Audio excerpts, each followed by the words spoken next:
கர்த்தராகிய இயேசு கிறிஸ்துவின் பரிசுத்த நாமத்திற்கு மகிமையுண்டாவதாக. தேவ நாமம் மகிமைப்படும்படியாக விசுவாசத்தை வெளிப்படுத்துவது கிரியைகள் என்ற தலைப்பிலே இந்த செய்தியை கேட்கப் போகிறோம். நேற்று விசுவாசமானது ஆறாவது புலன் என்ற தலைப்பிலே நாம் பேச கேட்டோம். இன்றைக்கு மறுபடியும் கர்த்தர் நமக்கு இந்த விசுவாசத்தை வெளிப்படுத்துவது கிரியைகள் என்ற தலைப்பில் இந்த செய்தியை நமக்கு தந்திருக்கிறார். அதற்கு ஆதாரமாக யாக்கோபு எழுதின நிருபம் 2ஆம் அதிகாரம் 21 முதல் 23 வசனங்கள், அடுத்து ஆதியாகமம் 22ஆம் அதிகாரம் 1 முதல் 9 வசனங்கள், 2 வேத பாகத்தை நாம் இப்பொழுது வாசிப்போம். நம்முடைய பிதாவாகிய ஆபிரகாம் தன் குமாரன் ஈசாக்கை பலிபீடத்தின் மேல் செலுத்தின போது கிரியைகளினாலே அல்லவோ நீதிமானாக்கப்பட்டான். விசுவாசம் அவனுடைய கிரியைகளோட கூட முயற்சி செய்து கிரியைகளினாலே விசுவாசம் பூரணப்பட்டதென்று காண்கிறாயே. அப்படியே ஆபிரகாம் தேவனை விசுவாசித்தான், அது அவனுக்கு நீதியாக எண்ணப்பட்டது என்கிற வேத வாக்கியம் நிறைவேறிற்று. அவன் தேவனுடைய சிநேகிதன் எனப்பட்டான். ஆமேன்.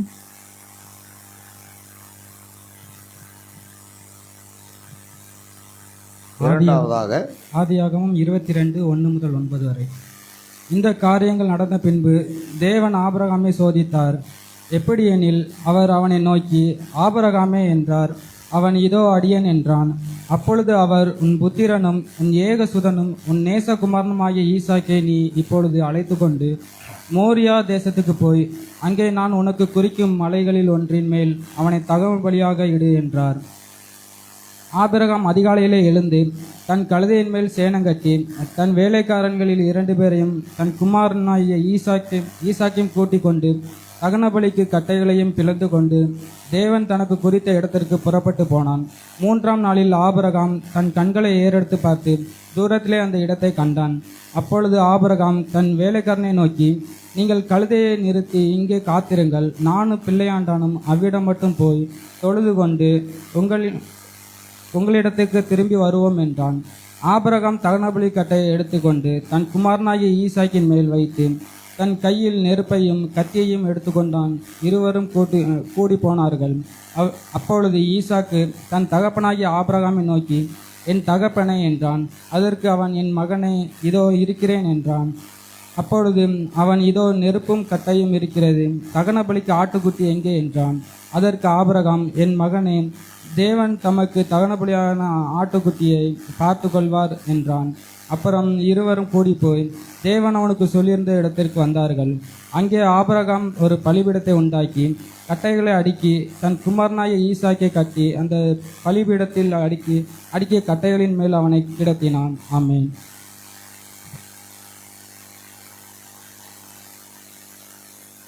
தொடர்ந்து 12 வசனங்கள், 9 தான் சொன்னோம், 12 வசனங்கள் வாசிங்க. பின்பு ஆபிரகாம் தன் குமாரனை வெட்டும்படி தன் கையை நீட்டி கத்தியை எடுத்தான். அப்பொழுது கர்த்தருடைய தூதனானவர் வானத்திலிருந்து, ஆபிரகாமே, ஆபிரகாமே என்று கூப்பிட்டார். அவன், இதோ அடியேன் என்றான். அப்பொழுது அவர், பிள்ளையாண்டான் மேல் உன் கை போடாதே, அவனுக்கு ஒன்றும் செய்யாதே. நீ அவனை உன் புத்திரன் என்றும் உன் ஏகசுதன் என்றும் பாராமல் எனக்காக ஒப்பு கொடுத்தபடினால் நீ தேவனுக்கு பயப்படுகிறவன் என்று இப்பொழுது அறிந்திருக்கிறேன் என்றான். ஆமென். வாசிக்கப்பட்ட வேத வசனங்களை கர்த்தர் தாமே ஆசீர்வதிப்பாராக. நாம் பாடலை பாடி நாம் ஜெபித்து அவருடைய வார்த்தைக்குள்ளாக கடந்து செல்வோம்.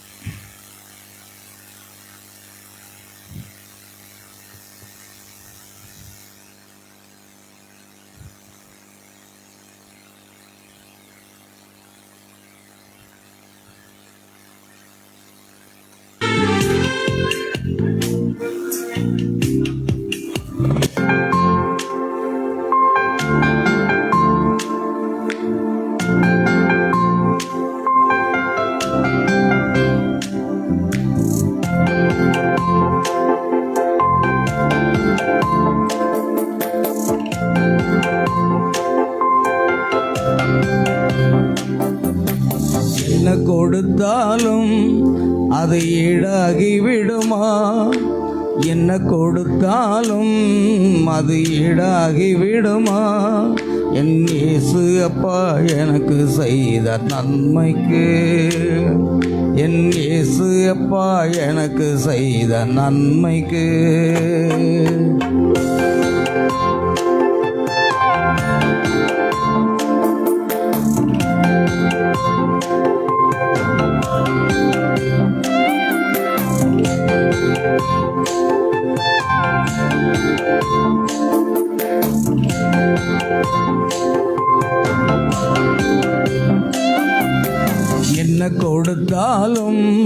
அது ஈடாகி விடுமா?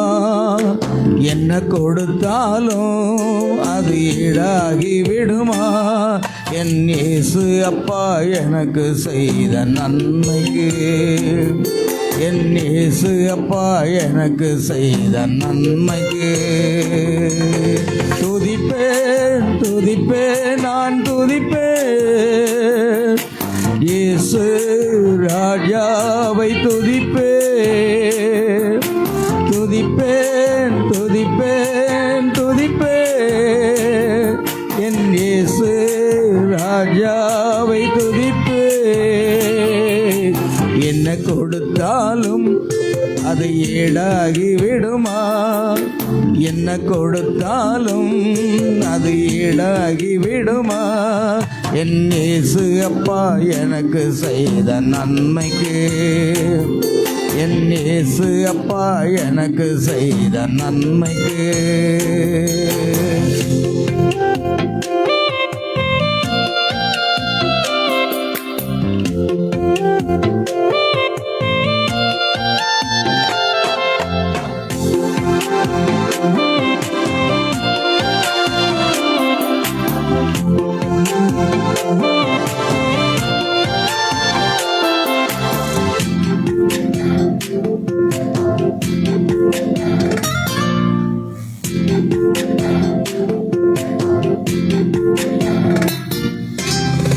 தனிமையின் பாதையில் கூட வந்திரே, தள்ளாடி நடந்த என்னை தாங்கிக் கொண்டீரே. தனிமையின் பாதையில் கூட வந்திரே, தள்ளாடி நடந்த என்னை தாங்கிக் கொண்டீரே. தோளின் மேலே சுமந்து கொண்டீரே, உம் கிருபையினாலே நடத்தி வந்தீரே. உம் தோளின் மேலே சுமந்து கொண்டீரே, உம் கிருபையினாலே நடத்தி வந்தீரே. உயிரே உறவே, உயிரே உறவே, உயிரே உறவே, உயிரே உறவே.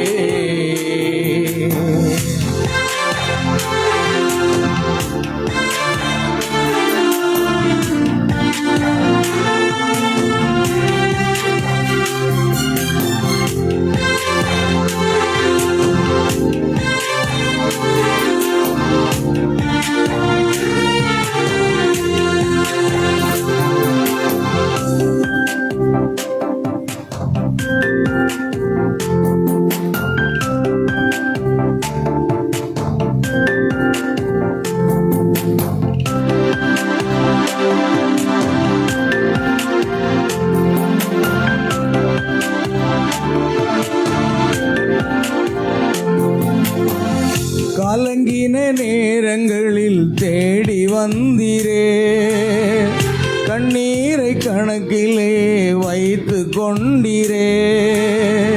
கலங்கின நேரங்களில் தேடி வந்தீரே, கண்ணீரை கணக்கிலே வைத்து கொண்டீரே. கதறலை எல்லாம் கேட்டறிந்தீரே, என் ஜெபங்களுக்கெல்லாம் பதிலளித்தீரே. என் கதறலை எல்லாம் கேட்டறிந்தீரே, என் ஜெபங்களுக்கெல்லாம் பதிலளித்தீரே. உயிரே உறவே, உயிரே உறவே, உயிரே உறவே, உயிரே உறவே. என்ன கொடுத்தாலும் அது ஈடாகி விடுமா? என்ன கொடுத்தாலும் அது ஈடாகி விடுமா? என் இயேசு அப்பா எனக்கு செய்த நன்மைக்கு, என் இயேசு அப்பா எனக்கு செய்த நன்மைக்கு துதிப்பேன் துதிப்பேன் நான் துதிப்பேன் இயேசு ராஜாவை துதிப்பேன் துதிப்பேன் துதிப்பேன் நான் துதிப்பேன் இயேசு ராஜாவை துதிப்பேன் உயிரே உறவே உயிரே உறவே உயிரே உறவே உயிரே உறவே. ஜெபிப்போம். அன்பின் பரலோக பிதாவே, உம்மை துதிக்கிறோம். ஆசீர்வதிக்கப்பட்ட இந்த கால வேளையில் நாங்கள் உம்முடைய ஆலயத்தில் வந்து உம்மை துதித்து உம்மை பாடி உம்மை ஆராதித்து உம்முடைய மகிமைப்படுத்த கர்த்தர் தந்த கிருபைக்காக ஸ்தோத்திரம். கர்த்தாவே, வாசிக்கப்பட்ட வேத வசனங்களை நீர் ஆசீர்வதிப்பீராக. வசனங்களை வாசித்த உம்முடைய பிள்ளைகளை ஆசீர்வதியும். இந்த வசனங்கள் மூலமாக கர்த்தருடைய ஆவியானவர் எங்களோடு பேசுவீராக. பேசுகிறவர்கள் நீங்கள் அல்ல, பரிசுத்த ஆவி உங்களிலிருந்து பேசுவார் என்று சொன்ன உம்முடைய வார்த்தையின்படியே பரிசுத்த ஆவியானவர் உம்முடைய அடியனை அபிஷேகப்பட்ட வார்த்தைகளை அடியனுடைய நாவில் இருந்து புறப்படச் செய்வீராக. அதை கேட்கப் போகிற ஒவ்வொரு தேவனுடைய பிள்ளைகளும் ஆசீர்வதிக்கப்பட வேண்டுமா ஜெபிக்கிறோம். கர்த்தருக்கென்று உம்முடைய பிள்ளைகள் கொடுத்த காணிக்கைகள் தசமபாகங்கள் எல்லாவற்றையும் வானத்தின் பலகணிகளை திறந்து இடங்களாம் போக மட்டும் உம்முடைய ஆசீர்வாதங்களை கட்டளையிட வேண்டுமா ஜெபிக்கிறோம். வசனங்கள் சொன்ன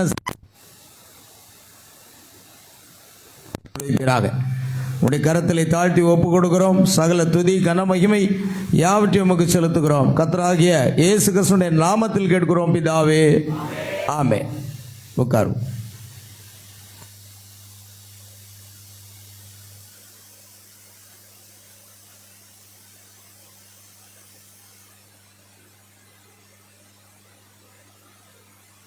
அல்லேலூயா.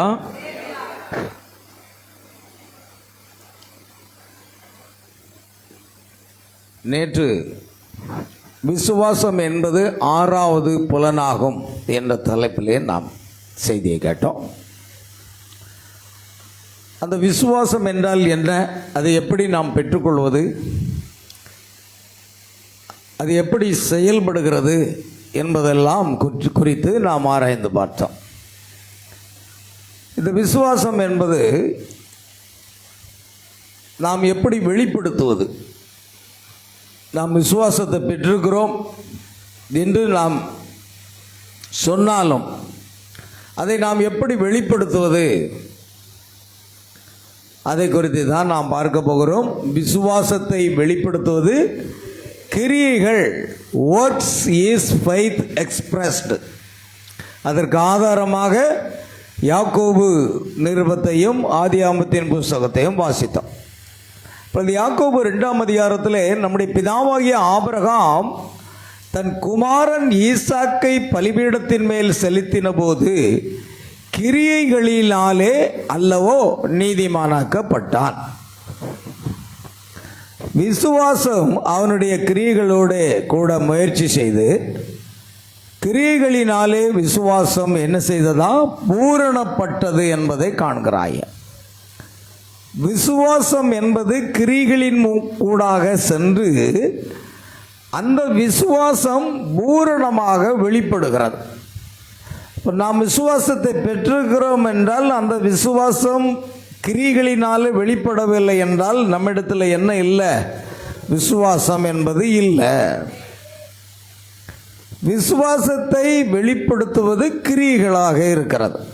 ஆகையால் உண்மையாகவே நமக்குள் விசுவாசம் இருந்தால் நாம் அந்த விசுவாசத்தை வெளியே கொண்டு காண்பிக்க வேண்டும். ஆபிரகாம் அப்படித்தான் செய்தார் என்று பார்க்கிறோம். அப்படியே ஆபிரகாம் தேவனை விசுவாசித்தான், அது அவனுக்கு நீதியாக எண்ணப்பட்டது என்கிற வேத வாக்கியம் நிறைவேறிற்று. அவன் தேவனுடைய சிநேகிதன் எண்ணப்பட்டான். ஆபிரகாம் தேவனை விசுவாசித்தான், அது அவனுக்கு நீதியாக இருந்தது. ஆபிரகாம் தேவனை விசுவாசித்ததை அந்த ஆட்டுக்குட்டியை பலி செலுத்த, அதாவது தன் குமாரனை பலி செலுத்துகிற போது அது நிறைவேற்றப்படுகிறது. விசுவாசம் என்பது என்ன செய்யணும்? கிரியைகள் மூலமாக, செயல்கள் மூலமாக அது பூரணப்படணும். இல்லைன்னா நம்மக்கிட்ட என்ன இல்லை?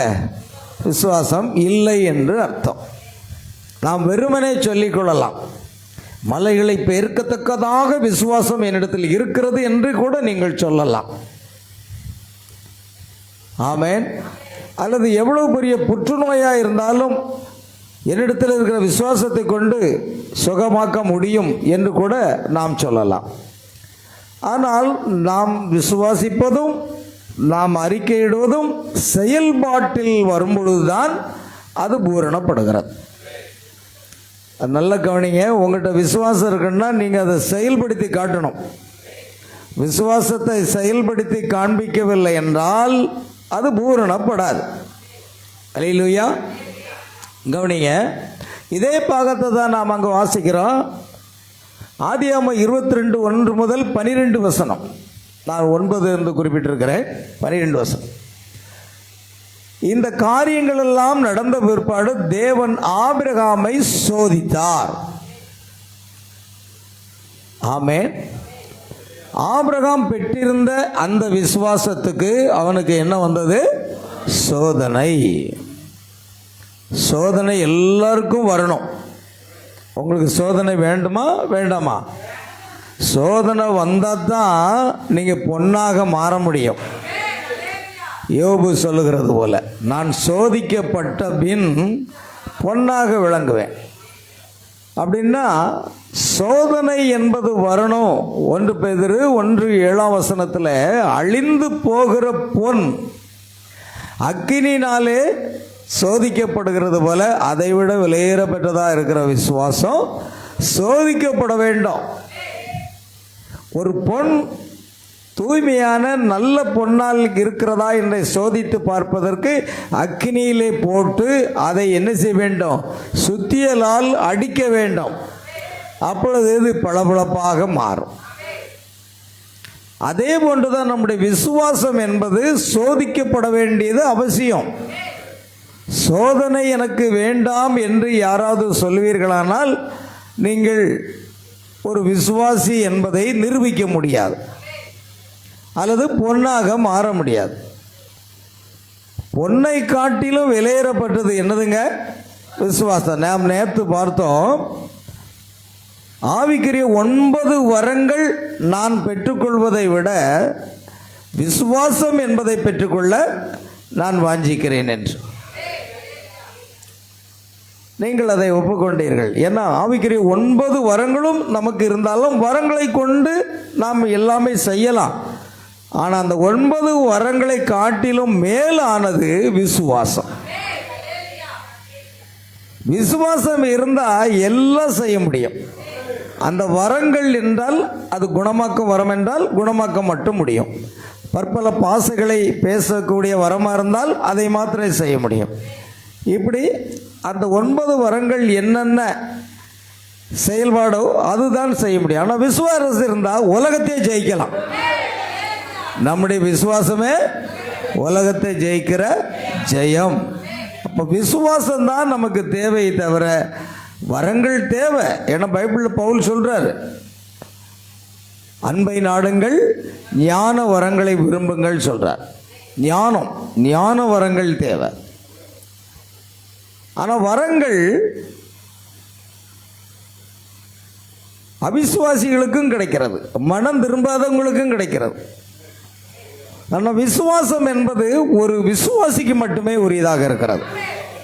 நான் 2 காரியத்தை சொன்னேன் நேற்று. விசுவாசமானது நம்பப்படுகிறவர்களின் உறுதி. அது நம்பப்படுகிற ஒரு காரியம். நம்பிக்கைங்கிறது இந்த உலகத்தில் உள்ள எல்லா மதத்தினருக்கும் ஒரு நம்பிக்கை இருக்கிறது. ஆனால் விசுவாசம் என்ற ஒரு காரியம் தேவனிடத்திலிருந்து நமக்கு வருகிறது. அது மறுபடியும் பிறந்த ஒரு விசுவாசிகளுக்குத்தான் அந்த விசுவாசம் வருகிறது, மற்றவர்களுக்கு அல்ல. நீங்கள் சர்ச்சுக்கு போகிறதுனால நீங்கள் மறுபடியும் பிறந்த விசுவாசி என்று அர்த்தம் அல்ல. ஆமேன், அல்லேலூயா. அப்போ முக்கியமானது என்னவென்றால் பிரியமானவர்களே, விசுவாசம் என்பது நாம் ரட்சிக்கப்பட்டு மறுபடியும் பிறந்து பரிசுத்தாவின் அபிஷேகம் பெறும் பொழுது தேவனிடத்திலிருந்து நமக்கு விசுவாசம் வருகிறது. நேற்று நாம் அதை பார்த்தோம். இப்பொழுது அந்த விசுவாசத்தை நாம் பெற்றுக்கிறோம் என்றால் அதை வெளிப்படுத்தி காட்ட வேண்டும். ஆமேன், அல்லேலூயா. கவனிங்க. அதனால் ஆபிரகாமை தேவன் இப்போ என்ன செய்கிறாருன்னா சோதிக்க போகிறார். யோபுவை சோதித்தார். நாம் ஒவ்வொருவரும் என்ன செய்யப்பட வேண்டும்? சோதிக்கப்பட வேண்டும். ஆமேன். சோதித்தால்தான் நம்முடைய நிலை என்னவென்று தெரியும். ஆமேன். அப்பொழுது அவர் உன் புத்திரனும் உன் சுதனும் உன் நேசகுமாரனாக ஈசாக்கை நீ இப்பொழுது என்ன செய், அழைத்து கொண்டு மோரியா தேசத்துக்கு போய் அங்கே நான் உனக்கு குறிக்கும் மலைகள் ஒன்றின் மேல் அவனை தகன பலியாக பலியிடு. தகன பலி என்றால் எரித்து விடுதல், அதுதான் தகன பலி. அப்படியாக நீ தகன பலியிடு என்று சொன்னார். அது எந்த மலை என்றும் கூட அவனிடம் கூறவில்லை. தேவன் பேசும்போது நீங்கள் போய்கொண்டே இருக்க வேண்டும். ஆமென். நல்ல கவனிங்க. தேவன் ஒவ்வொரு வாரமும் நீங்கள் சர்ச்சுக்கு வர்றீங்க, தேவன் உங்களோடு பேசுகிறார். நீங்கள் அந்த வார்த்தையை பின்பற்றி நீங்கள் நடக்க வேண்டும், நீங்கள் அப்படியே செல்ல வேண்டும். அதைத்தான் அவர் விரும்புகிறார். ஏதோ ஒரு காதில் வாங்கிட்டு இன்னொரு காதில் விட்டுட்டு போகிறதல்ல. தேவன் பேசும்போது நீங்கள் போய்கொண்டே இருக்க வேண்டும். அல்லேலூயா. ஆகையால் ஆபிரகாம் அதிகாலையில் எழுந்து தன் கழுதையின் மேல் சேணங்கட்டி தன் வேலைக்காரர்கள் 2 பேரையும் தன் குமாரன் ஈசாக்கையும் கூட்டிக் கொண்டு தகனபலிக்கு கட்டைகளையும் பிளந்து கொண்டு தேவன் தனக்கு குறித்த இடத்திற்கு புறப்பட்டு போனான். 3வது நாளிலே ஆபிரகாம் தன் கண்களை ஏறெடுத்து பார்த்து தூரத்திலே அந்த இடத்தை கண்டான். இதை நம்ம பார்க்குறோம். சரி, அப்படி கீழே போவோம். இப்போ நான் வாசித்து முடித்த வேத பகுதி தான்.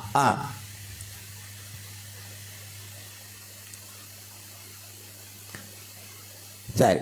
ஆபிரகாம் அவனுடைய கிரியைகளினால் நீதிமானாக்கப்பட்டதாக யாக்கோபு கூறுவதை நாம் காண்கிறோம். நாம் யாக்கோபுல வாசித்தோம். ஆபிரகாம் கிரியைகளினாலே என்ன செய்யப்பட்டான்? நீதிமானாக்கப்பட்டான் என்று பார்த்தோம். பவுல் ரோமருக்கு எழுதின நிருபத்தில் 44ஆம் அதிகாரம் 1 முதல் 8 வசனங்களில் நாம் வாசிக்கும் பொழுது, அப்படியானால் நம்முடைய தகப்பனாகிய ஆபிரகாம் மாம்சத்தின்படி எண்ணத்தை கண்டடைந்தான் என்று சொல்லுவோம். ஆபிரகாம் கிரியைகளினாலே நீதிமானாக்கப்பட்டானாகில் மேன்மை பாராட்ட அவனுக்கு ஏது உண்டு?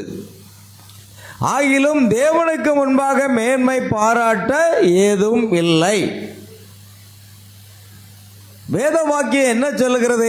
ஆபிரகாம் தேவனை விசுவாசித்தான். ஆமென். அவனுக்கு அது நீதியாக எண்ணப்பட்டது. கிரியை செய்கிறவனுக்கு வருகிற கூலி கிருபை என்று எண்ணப்படாமல் கடன் என்று எண்ணப்படுமா? அர்த்தம் புரியுதா?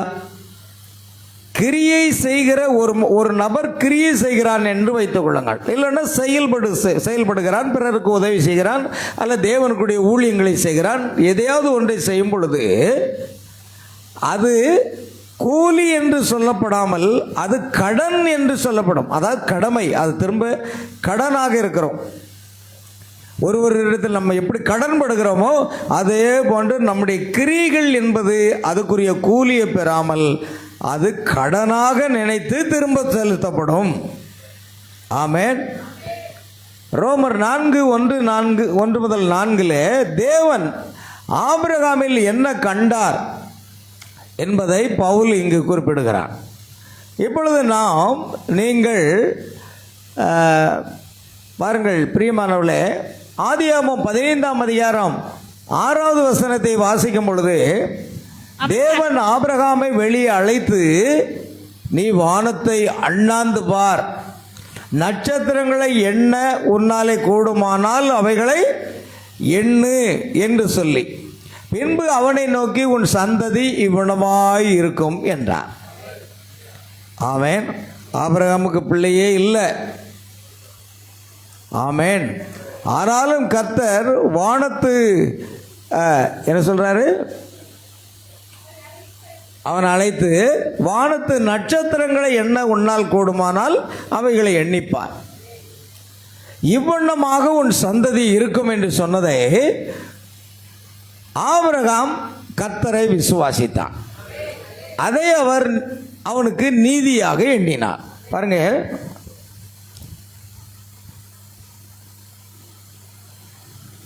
விசுவாசத்தை தேவன் நம்மில் காண்கிறார். ஆபிரகாமுக்குள்ள விசுவாசம் இருக்கிறதை அவர் எண்ணி பார்த்து அதை நீதியாக எண்ணினார். விசுவாசம் இருக்கிறது என்று நாம் சொல்லலாம், ஆனால் அதில் நமக்குள் இருக்கிறதா என்பதை தேவன் அறிவார். தேவனை நாம் ஏமாற்ற முடியாது. என்னிடத்தில் விசுவாசம் இருக்கிறது என்று சொல்லலாம், ஆனால் தேவனுக்கு தெரியும் நமக்குள் விசுவாசம் இருக்கிறதா இல்லையா.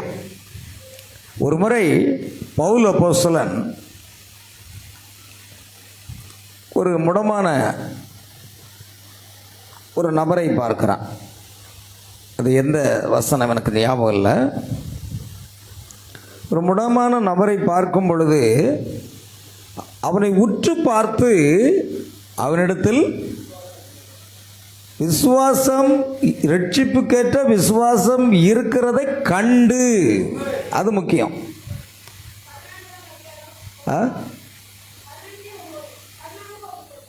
என்ன பண்ணான்னு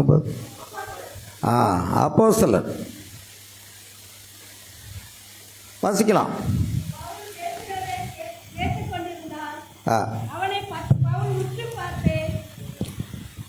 ரட்சிப்புக்கேற்ற விசுவாசம் அவனுக்கு உண்டென்று கண்டு, நீ எழுந்து கால் ஊன்றி நிமிர்ந்து நெல் என்று உரத்த சத்தத்தோடு சொன்னான். உடனே அவன் குதித்தெழுந்து நடந்தான். பாருங்க, பவுல் பேசுகிறத கேட்டுக்கொண்டிருந்தான். அவன் எப்படிப்பட்டவனாக இருந்தான்? லீஸ்திராவிலே ஒருவன் தன் தாயின் வயிற்றிலிருந்து பிறந்தது முதல் சப்பானியாக இருந்தான். தாயின் வயிற்றிலிருந்து பிறந்தது முதல் சப்பானி. அல்லேலூயா.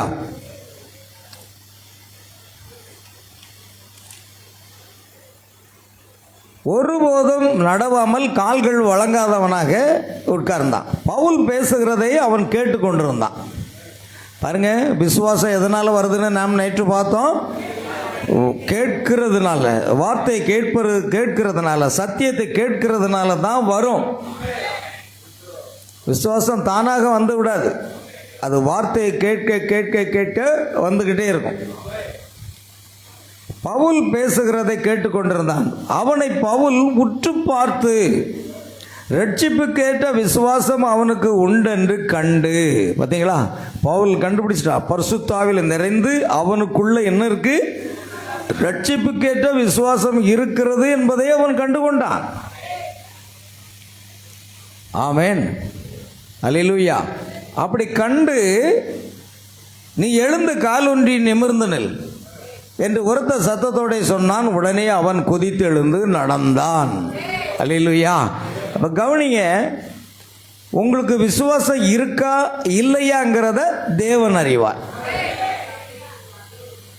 அதுபோல பரிசுத்தாவின் அபிஷேகம் பெற்று ஆவிகளை பகுத்தறியக்கூடிய ஆவிக்குரிய வரங்கள் இருக்குமானால் பவுல் உற்று பார்த்து விசுவாசம் இருக்கிறது என்று கண்டுபிடித்தார். தீர்க்கதரிசி நேற்று சொன்னார் ஒரு காரியத்தை நம்ம பார்த்தோம். அந்த வியாதியோடு இருந்த பெண் நான் சுகமாவேன் என்று விசுவாசித்தாள். ஆனால் தீர்க்கதரிசி சொன்னார், உனக்கு விசுவாசம் இல்லை என்று தான் சொன்னார். நேற்று வாசித்தோமா? ஞாபகம் இருக்கா இல்லையா? உனக்கு விசுவாசம் இல்லை அப்படின்னு சொன்னார். இப்போ விசுவாசம் உங்களுக்கு இருக்கிறதா அல்லது இல்லையா என்பது தேவன் அறிவார். அதே போல் ஆவிக்குரிய பரிசுத்தாவி பெற்ற, அபிஷேகம் பெற்ற, அந்த ஆவிக்குரிய வரங்கள் பெற்ற ஊழியக்காரனாக இருந்தாலும் உங்களுக்குள்ள விசுவாசம் இல்லை என்பதை அவர் கண்டுபிடித்து விடுவார். பவுல் அதை கண்டுபிடிக்கிறார். தேவன் எப்படி கண்டுபிடிக்கிறாரோ அதே மாதிரி பவுல் கண்டுபிடிக்கிறார். அவனுக்கு விசுவாசம் இருக்கிறத பார்த்து அவர் என்ன செய்கிறாரு, நீ கால் ஒன்றி எழுந்து நெல் சொன்ன உடனே அவன் நினைச்சுதான் குதித்தெழுந்து நடந்தான். மனுஷனை வச்சுத்தான் கர்த்தர் இப்பொழுது பரிசுத்த ஆவியானவர் கிரியை செய்து கொண்டிருக்கிறார். அப்போ நாம அந்த வளர்ச்சிக்கு வரணும். அல்லேலூயா. ஆவிகளை பகுத்தறியக்கூடிய அந்த வரம் இருக்குமானால் எந்த விசுவாசி சபையில் கடைசி வரைக்கும் நிலை நிற்பார்கள், எந்த விசுவாசி இடையில போவாங்க வெளியே போயிடுவாங்கன்னு கண்டிப்பாக நம்ம சொல்ல முடியும். சாதாரணமாக நினைக்காதீங்க.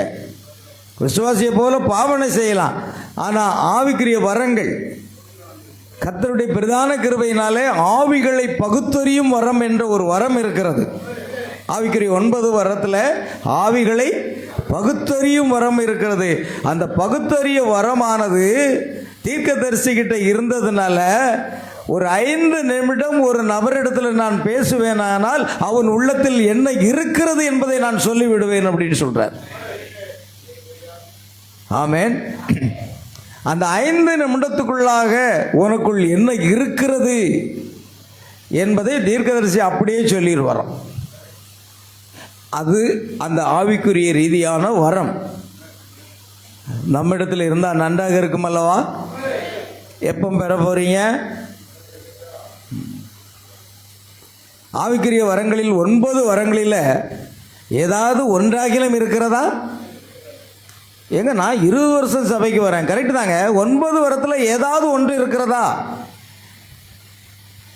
ஆராய்ந்து பாருங்க. டைம் கிடைக்கும்போது சர்ச்சில் வந்து உட்காந்து இந்த 9 வரங்களையும் வாசித்து பார்த்துட்டு இதில் எதெல்லாம் என்னிடத்தில் இருக்கிறது, எதெல்லாம் இல்லை, அதை ஆராய்ந்து பாருங்க. ஆமென். ஆவிகளை பகுத்தறியும் வரத்தை கர்த்தர் தம்முடைய கிருபையினால அடியனுக்கு கொடுத்திருக்கிறார். நான் அநேக முறை அநேக ஊழியக்காரர்களையும் பகுத்தறிந்து இவர்களுடைய செயல்பாடு இப்படித்தான் இருக்கும் என்று என்னுடைய மனைவியிடத்தில் நான் கூறியிருக்கிறேன். அது எப்படி என்று என் மனைவி தர்க்கம் பண்ணியிருக்காங்க. ஒரு ஊழியக்காரனை, நல்ல ஊழியக்காரன், நல்ல பிரசங்கம் பண்ணுவார், எல்லாம் செய்வார். ஆனால் அவருடைய ஆவியை பகுத்தறிந்து கடைசியில் நான் சொல்லிட்டேன், கொஞ்ச காலத்துக்கு பிறகு இவருடைய செயல்பாடு மாறும், தவறான போதகம் அங்கே உள்ளே வரும் என்று நான் சொன்ன பொழுது என் மனைவி நம்பலை. அவங்க சொன்னாங்க, அது எப்படி, எவ்வளோ நல்ல ஊழியக்காரர், எவ்வளோ அருமையான ஊழியக்காரர், சத்தியத்தை எப்படிலாம் பேசுகிறாரு அப்படின்னு சொன்னாங்க. ஆனால் சிறிது காலம் கழித்து நீங்கள் சொன்னதே நடந்திருக்கிறது அப்படின்னு சொன்னாங்க. உண்மையா பகுத்தறிய முடியும். நீங்கள் இங்கே இருக்கிற ஒவ்வொருடைய இருதயத்தையும் நம்ம என்ன செய்ய முடியும்? பகுத்தறிய முடியும். நீங்கள் கடைசி வரைக்கும் சர்ச்சில் நிற்பீங்களா இல்லை இடையில ஓடிடுவீங்களான்னு அதை கூட சொல்லிடலாம். ஏன்னா உங்களுடைய செயல்பாடை பார்க்கலாம். தீர்க்கதரிசி 5 நிமிஷம் போதும் ஒரு மனுஷனுடைய இருதயத்தில் என்ன இருக்குன்னு நான் கரெக்டாக சொல்லுவேன் அப்படிங்கிறார். அப்போ இப்படிப்பட்ட வரங்கள் நமக்கு தேவையா இல்லையா? பெற்றுக்கொள்ளணும். சபை வளர்ச்சி அடையணும். இந்த கடைசி நாட்களிலே நமக்கு சபை என்ன செய்யணும்? வளர்ச்சி அடைய. நேற்று நான் சொன்ன மாதிரி அந்த மரித்து போன அந்த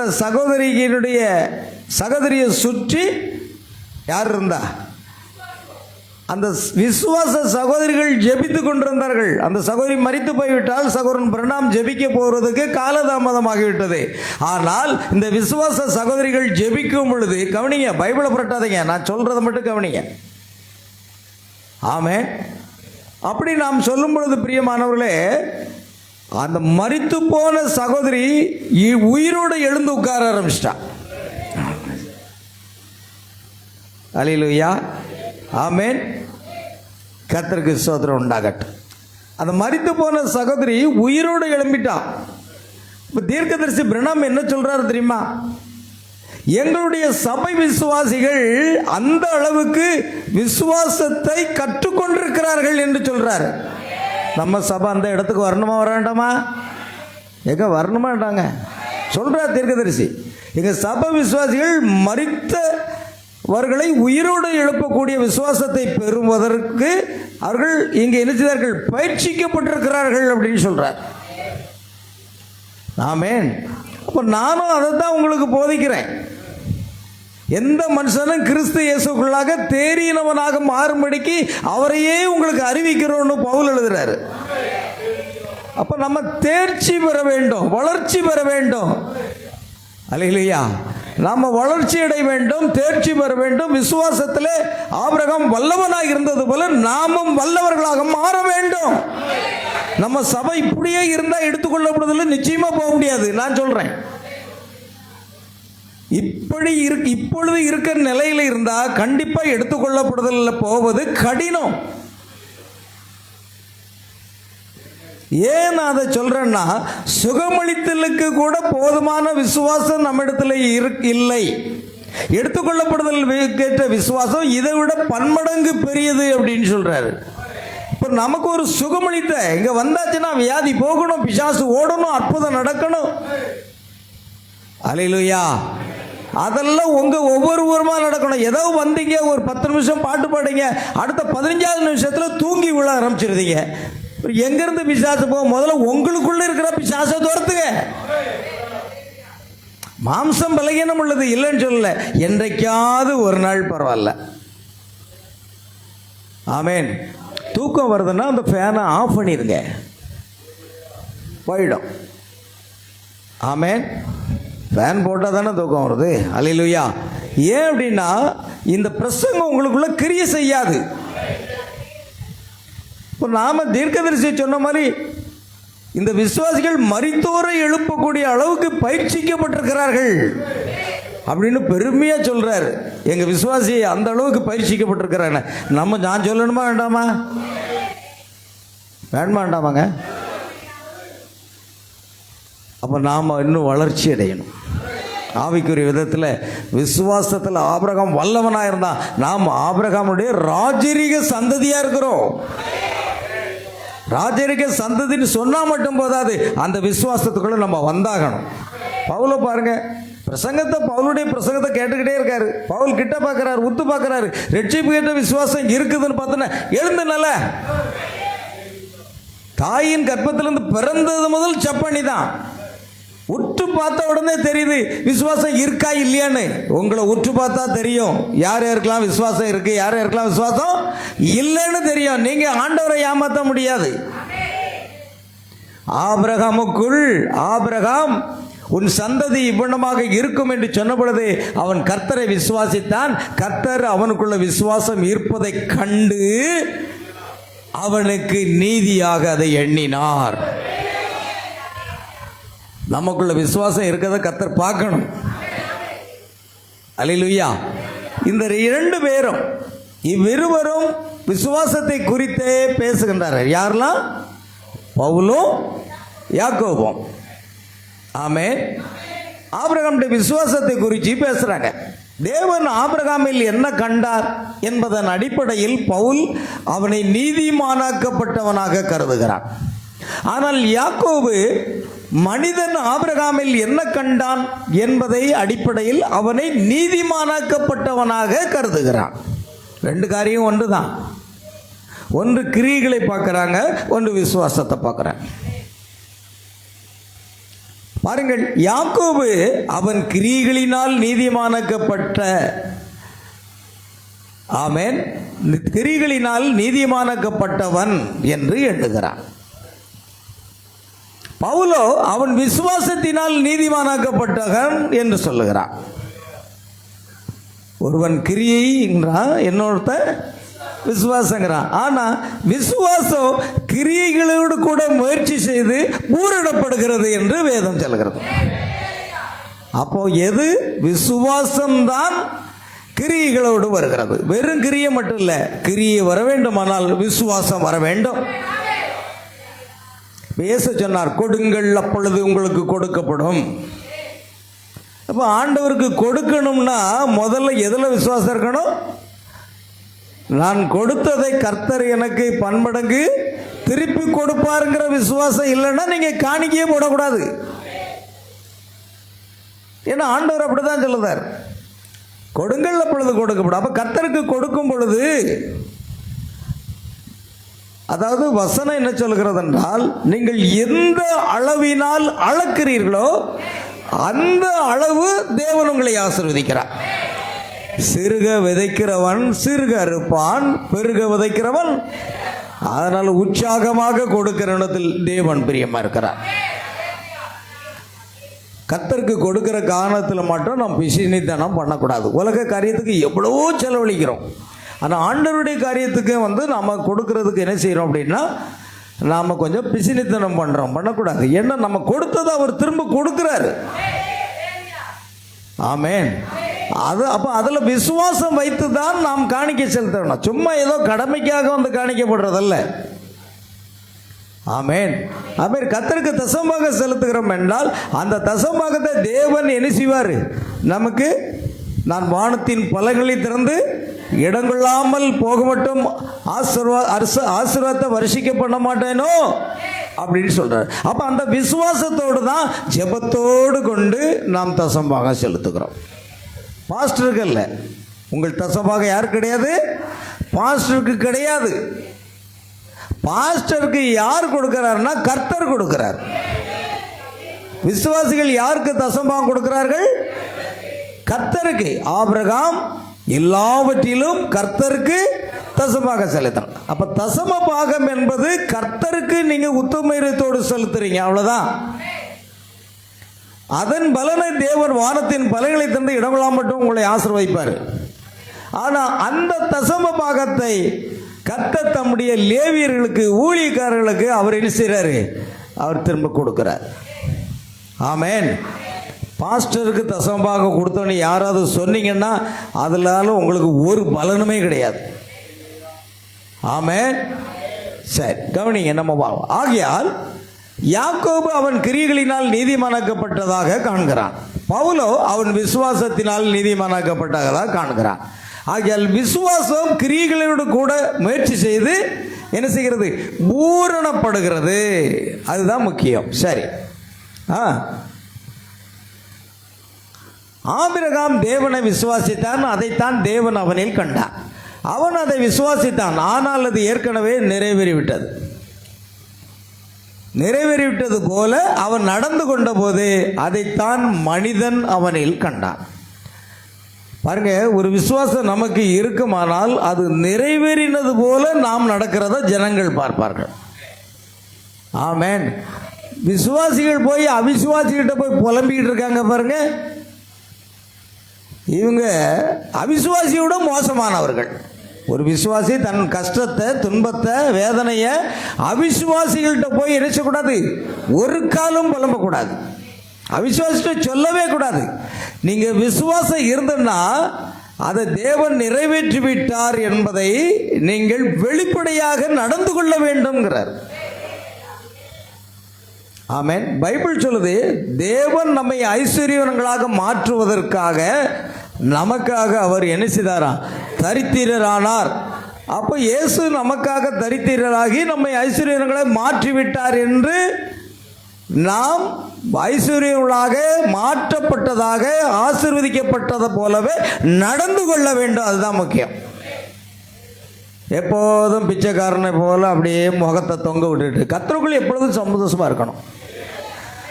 அக்கா ஏன் சுகமாக இருக்கேக்கா, அதை ஏன் கேட்குறீங்க? ஒரு வார்த்தை கேட்டால் போதும், ஏன் சுகமாக இருக்கீங்கன்னு கேட்டால் போதும். அதை ஏன் கேட்குறீங்கன்னா ஒரு அரை மணி நேரம் அடித்து தள்ளிடுவாங்க. அப்புறம் அடுத்த வாரம் வந்து சர்ச்சில் ஆண்டவரை ஆராதிப்பாங்க. அது என்ன விசுவாசி? கர்த்தருக்குள்ளே எப்போதும் எப்படி இருக்கணும்? சாப்பிட்றதுக்கு காசு இல்லட்டாலும் பரவாயில்ல, நீ சந்தோஷமாக இருக்கணும். அதைத்தான் தீர்க்கதரிசி சொல்கிறாரு. உங்களுக்கு ஒன்றும் இல்லை. ஏன்னா இல்லாதவைகளை இருக்கிறவைகளை போல அழைக்கிற தேவன் எழுதியிருக்கு. நீங்க ஒரு ஏழையாகவே நினைக்கக்கூடாது. அடுத்த நேரம் சாப்பாட்டுக்கு வழி இல்லைன்னாலும் நீங்கள் எப்படி பண்ணணும்? நான் ராஜா வீட்டு பிள்ளை அப்படின்னு நினைக்கணும். தேவன் என்னை ஆசீர்வதித்திருக்கிறார் என்று நினைக்கணும். ஆமென். தேவன் அதை விசுவாசத்தை நீங்கள் நடந்து கொள்ளுங்கள் என்று சொன்னார். ஆபிரகாம் அப்படி தான் நடந்து கொண்டாராம். ஆபிரகாம் தேவனை விசுவாசித்தான், ஆனால் அது ஏற்கனவே நிறைவேறிவிட்டது போல அவன் நடந்து கொண்டான் என்று நாம் பார்க்கிறோம். தனக்கு பிள்ளை இல்லை என்று ஊரார் இடத்துல போய் சொல்லவே இல்லை. ஆனால் ஊரார் வந்து கேட்குறாங்க, ஆபிரகாமே உனக்கு வயசாகி போச்சு, இனிமேல் உனக்கு குழந்தை பெறும் பாக்கியமே இல்லை. ஆபிரகாம் என்ன சொல்லியிருப்பான்? என்ன சொல்லியிருப்பான் சொல்லுங்களேன் நீங்களே. போச்சு, அதை கூட சொல்ல தெரியாது. நீங்கள் என்னைக்கு பிரசங்கம் பண்ண போகிறீங்க? ஆபிரகாம் என்ன சொல்றான்? இல்லை, என் சரீரம் செத்து போனாலும் சரி, என் மனைவியினுடைய வழிபாடு நின்று போனாலும் சரி, என் தேவன் அதை வாக்கு பண்ணியிருக்கிறார். அவர் வானட்ச நட்சத்திரங்களைப் போல உன் சந்ததி இருக்கும் என்று வாக்கு பண்ணியிருக்கிறபடினால் என் சரீரத்தை நான் பார்க்கல, என் வியாதியை நான் பார்க்கல, என் கால் வலியை பார்க்கல, என் மூட்டு வலியை பார்க்கல, ஆமென், என் வறுமையை நான் பார்க்கல, நான் ஐஸ்வர்யவனாக இயேசு கிறிஸ்துவை பார்த்து கொண்டிருக்கிறேன். மாற்றப்படணும். நாம் ஆசீர்வதிக்கப்பட்டவர்களைப் போல நடந்து கொள்ள வேண்டுமா? அதுதான் விசுவாசம். ஆமென், அல்லேலூயா. கவனிங்க, இன்று நமக்கும் அவ்வாறே உள்ளது. நமது கிரியைகள் நமக்குள்ள விசுவாசத்தை வெளிப்படுத்துகின்றதாய் உள்ளது. நாம் எதை விசுவாசிக்கிறோமோ அதன் பேரில் செயல்பட அஞ்சினால் நாம் விசுவாசிக்கவில்லை. நல்ல கவனிங்க, நாம் எதை விசுவாசிக்கிறோமோ அதன் பேரில் என்ன செய்யணும்? செயல்பட அஞ்சினால் அல்லது பயப்பட்டால் நாம் விசுவாசிக்கிறத செயல்படுத்த வேண்டும். ஆமென், அதுக்கு பேர் தான் விசுவாசம். நீங்கள் அதன் பேரில் செயல்படுவதற்கு பயப்பட்டீர்களானால் நாம் விசுவாசிக்கவில்லை என்று அர்த்தம். இப்போ விசுவாசத்தில் நாம் பயப்படவே கூடாது. ஆமென். அப்போ அதுதான் முக்கியமானதாக இருக்கிறது. பாருங்கள், நீங்கள் அதை விசுவாசிக்க வேண்டும். ஆபிரகாம் தேவனுடைய வாக்குத்தத்தத்தின் மேல் கொண்டிருந்த விசுவாசத்தை அவருடைய கிரியைகள் வெளிப்படுத்துகிறது. ஆபிரகாம் தேவனுடைய வாக்குத்தத்தத்தின் மேலே விசுவாசம் கொண்டிருந்தான். நாம் எதன் மேலே விசுவாசம் வைக்கணும்? தேவனுடைய ஒவ்வொரு வார்த்தையின் மீதும் விசுவாசம் வைக்க வேண்டும். அந்த வார்த்தையை தேவன் நமக்கு நிறைவேற்றி விட்டார் என்று விசுவாசித்து அது போலவே நடந்து கொள்ள வேண்டும். நான் சிறுவனாக இருந்த பொழுது ஒரு நினைவு வருகிறது. ஒரு கிராமத்தில், நாங்குநேரிக்கு அருகில் ஒரு கிராமம் இருக்கிறது. கிட்டத்தட்ட 1 கிலோமீட்டர் நடந்து தான் போய் பஸ் எல்லாம் பிடிக்கணும். எப்பொழுதாவது ஒரு பஸ் வரும், அந்த காலத்தில் அப்படி தான். அப்படி இருக்கும் பொழுது நாங்கள் அந்த பக்கமாக குளிப்பதற்காக குளத்து பக்கம் போகும்போது நான், என்னுடைய தம்பி, சிறுவன், சின்ன பையங்க. அப்போ அந்த ரோட்டில் காரு போவோம். அந்த காலத்தில் காருனாலே அம்பாசிடர் கார் தான், வேறு காரே கிடையாது. இப்போ விதவிதமான கார்லாம் வந்திருக்கு. அந்த காலத்தில் அந்த அம்பாசிடர் கார் தான். பெரிய பணக்காரனாக தான் பிளைமவுத்து வச்சுருப்பான். இந்த அம்பாசிடர் கார் போவோம். அப்போ ஒரு நேரம் 2 கார் வந்தது. அப்போ நான் சொன்னேன், இந்த முன்னால் போகிற வெள்ளை கார் தான் ஏன் கார் அப்படின்னேன். அந்த கார்கிட்ட சொன்னோம்னா அடித்து துரத்திடுவார். ஆனால் நான் விசுவாசத்தில் இந்த வெள்ளைக்கார் தான் ஏன் காருன்னா, என் தம்பி அதை புழு எனக்குங்கிறான் அப்படின்னு சொல்லிட்டு வந்தேன். ஆனால் ஒரு காலம் வந்தது பாருங்கள், அந்த விசுவாசத்தை கவனிங்க. விசுவாசம் என்பது நமக்குள்ளே இருக்குமானால் அப்பொழுது ஒரு எண்ணம் இருக்கிறது, எப்படி இருந்தாலும் நாம் படித்து பெரிய வேலை பார்த்து ஒரு காரு கத்தருக்கு கொடுக்காமையே போயிடுவார், காரை வாங்காமே போயிடுவோம் நாம், அப்படிங்கிற ஒரு விசுவாசம் அந்த சின்ன வயசில் என் மனசில் வந்தது. அல்லேலூயா, ஆண்டவர் சோத்திரம். அந்த வெள்ளைக்கார் தான் ஏன் காரு அப்படின்னு சொல்லிட்டு சோத்திரம். நம்ம அப்துல் கலாம் அவர்கள் கனவு காண்பது போல கனவு கண்டுக்கிட்டே இருந்தேன். விசுவாசத்தில் இருந்தோம். ஆபிரகாம் அந்த விசுவாசத்தில் இருந்த காலகட்டம் வரும் பொழுது தான் முதலாக 1987 என்று நினைக்கிறேன், 1987ஆம் வருடம் அதே வெள்ளை கலரில் அதே அம்பாசிடர் காரை கர்த்தர் கொடுத்தார். ஆமென். ஊர் வரைக்கும் வந்து சுற்றிட்டு போயிட்டேன். ஆண்டவருக்கு மகிமை உண்டாகட்டும். மும்பைக்கு வந்த ஊழியக்காரங்க அத்தனை பேரையும் மும்பை சுற்றி காமிப்பேன் காரில். அல்லேலூயா. எனக்கு அருமையானவர்களே, ஆனால் இன்றைக்கு ஆண்டவர் 5 காரை மாற்றியாச்சு. ஆமென். ஒரு சகோதரர் முன்னால் நம்ம சபைக்கு வந்தார். உங்கள் பாஸ்டர் கார் வாங்கிட்டாருன்னு கேள்விப்பட்டேன் அப்படின்னா, அவர் காரும் வாங்குவார், பிளைனும் வாங்குவார் அப்படின்னு சொல்கிறாரு. ஏன்னா நாம் அப்படி ஆசீர்வதிக்கப்பட்டவர்கள் போல நாம் நடந்து கொள்ள வேண்டும். ஆமென். புரியுதா உங்களுக்கு? ஏன்னா உண்மையாகவே இயேசு நம்மை ஐஸ்வர்யவான்களாக மாற்றுவதற்கு நமக்காக தரித்திரர் ஆயிட்டாரு. அது அப்படியே விசுவாசிங்க. புலம்பிக்கிட்டு இருக்கக்கூடாது. ஒரு விசுவாசி புலம்புனாலே போச்சு, நீ விசுவாசி கிடையாது. எல்லாவற்றையும் இழந்து, பிள்ளைகளை இழந்து, ஆடு மாடுகளை இழந்து, வேலைக்காரர்களை இழந்து, எல்லாவற்றையும் இழந்து, சரீரத்தில் குடலில் கொப்பளங்கள் ஏற்பட்டு, சரீரத்தில் கொப்பளங்கள் ஏற்பட்டு சுரண்டி கொண்டிருக்கிறார். ஆனாலும் அவருடைய மனைவி தூசிக்கிறார். அதுக்கு சொன்னது என்ன சொன்னார் தெரியுமா? பைத்தியக்காரை மாதிரி பேசாத, தேவனுடைய கரத்தினால் நன்மையை பெற்ற நாம் தீமையை அனுபவிக்க வேண்டாமா? இப்படி ஒரு வார்த்தையை சொல்ல முடியுமா யாராவது? இல்லை, நீங்கள் தான் சொல்ல முடியுமான்னு நான் கேட்க. உங்களுக்கு நன்மை வந்துக்கிட்டே இருக்கணும், ஆசீர்வாதம் பெட்டி பெட்டியாக வரணும், ஒரு கஷ்டம் வந்துடக்கூடாது. நீங்கள் விசுவாசி அப்படி தான் நினைக்காங்க. இல்லை, தேவன் மேலில் வைக்கிற விசுவாசம் சரியாக இருக்க வேண்டியது அவசியம். கவனிங்க, ஆபிரகாம் தேவனுடைய வாக்குத்தத்தத்தின் மேல் கொண்டிருந்த விசுவாசத்தை அவனுடைய கிரியைகள் வெளிப்படுத்தினது. ஆபிரகாமுக்கு 90 வயது,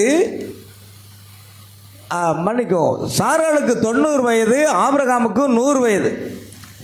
அவர்கள் வயது சென்று முதிர்ந்தவர்களாக இருந்தனர். பிள்ளை பெறும் பருவத்தை கடந்து பல ஆண்டுகளாயின.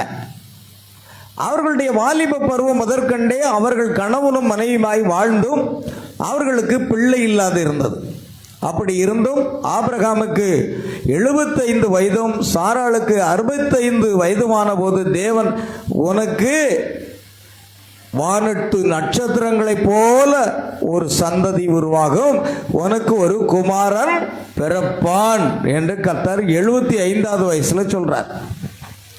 அவன் தேவனுடைய வாக்குத்தத்தை விசுவாசித்தான். அந்த குழந்தைக்காக அவன் எல்லாவற்றையும் ஆயத்தம் செய்தானாம். தீர்க்கதரிசி சொல்றாரு, உனக்கு ஒரு குமாரன் பிறப்பான்னு சொன்னா கண்டிப்பா எனக்கு ஒரு மகன் பிறக்க போகிறான். ஆமென். அதனால அவன் என்ன செய்தான்? அந்த ஆம்பளை பையனுக்கு வேண்டிய ட்ரெஸ் எல்லாம் வாங்கி வச்சுட்டானா, ஷூ கூட வாங்கி வச்சுட்டானா, சாக்ஸு ஷூ எல்லாம் வாங்கி வச்சுட்டான். இதுதான் விசுவாசம். தேவன் சொன்னது உனக்கு ஒரு குமாரன் பிறப்பான், அதன் மூலமா சந்ததி உண்டாகணும் சொல்லிட்டாரு. அப்ப தேவன் மேலும் வச்சிருக்கிற அந்த விசுவாசம் என்ன செய்து செயல்பாட்டில் வருது பாருங்க. ஆமென்.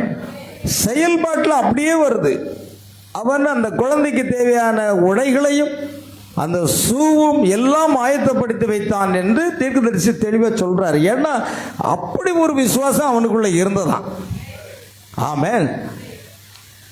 தேவனை விசுவாசித்த போது அந்த குழந்தைக்காக அவன் எல்லாவற்றையும் ஆயத்தம் செய்தான்.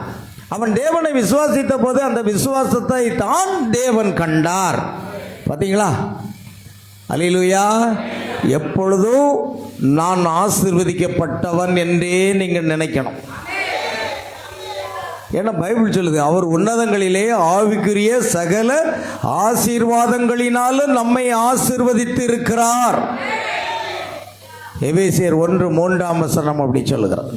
அதனால தான் எனக்கு பிடித்த ஒரு வசனத்தை அங்கே வெளியே எழுதினேன். கர்த்தரால் ஆசீர்வதிக்கப்பட்டவர்களே உள்ளவாருங்க. பிச்சைக்காரர்கள் வருவதற்கு அனுமதி இல்லை, ஏழைகள் வருவதற்கு அனுமதி இல்லை. இங்கு ஆசீர்வதிக்கப்பட்டவர்கள் மட்டும்தான் உள்ள வரணும். ஆமென். இந்த பஞ்சப்பாட்டு பாடுறவங்க உள்ளே வர்றதுக்கு அனுமதி இல்லை. வெளியில் வேணா சேர் போட்டோம், அங்கே உட்காந்துருங்க. இங்கு ஆசீர்வதிக்கப்பட்டவர்கள், கர்த்தரால் ஆசீர்வதிக்கப்பட்டவரே. எலியேசர் ஈசாக்குக்கு பெண் கொள்ள போகும்போது அந்த ரூபவதியாகிய ரெபெக்காளை பார்த்து அவள் வீட்டுக்கு அழைத்து கொண்டு போகும்போது லாபானோ பெத்துவேலோ என்ன சொன்னார்கள்? கர்த்தரால் ஆசீர்வதிக்கப்பட்டவரே உள்ளே வாருங்கள் என்று அழைத்தார். அப்போ ஆபிரகாமுடைய குடும்பம் ஆசீர்வதிக்கப்பட்ட குடும்பம், ஆபிரகாமுடைய சந்ததி ஆசீர்வதிக்கப்பட்ட சந்ததி. இன்றைக்கு நாம யாருன்னா ஆபிரகாமுடைய வழியாக வந்த விசுவாச சந்ததி. அப்ப நாம ஆசீர்வதிக்கப்பட்டவர்கள் தான். எந்த சூழ்நிலையும் புலம்புனீங்க, நீங்க விசுவாசியா இருக்கிறதுக்கு லாய்க்கே இல்லை. நாம் ஆசீர்வதிக்கப்பட்டவர்கள் என்று நினைங்க. ஆமென். கவனிங்க, அதுதான் மிக முக்கியமானது. தேவனை விசுவாசித்த போது அது விசுவாசத்தை தான் தேவன் கண்டார். ஆபிரகாமுக்குள்ள விசுவாசம் இருக்கிறத பார்க்கிறார். உங்க ஒவ்வொருக்குள்ளேயும் எவ்வளவு விசுவாசம் இருக்குன்னு ஆண்டவர் பார்த்துக்கிட்டே இருக்காரு. நம்பிக்கை இல்லை. நான் நேற்று பிரசங்கித்தது போல உங்களுக்கு நம்பிக்கை இருக்கும். எப்படியும் ஆண்டவர் அதை செய்வார் என்று நான் நம்புகிறேன். நம்பலாம். நம்பிக்கை வேற, விசுவாசம் வேற. ஆமென். நம்பிக்கை என்றால் ஹோப், விசுவாசம் என்றால் ஃபெய்த். ஹோப்புக்கு எத்தனை எழுத்து? 4 எழுத்து. HOPE. ஃபெய்த் என்றால் 5 எழுத்து. FAITH. ஃபெய்த் என்றால் 5.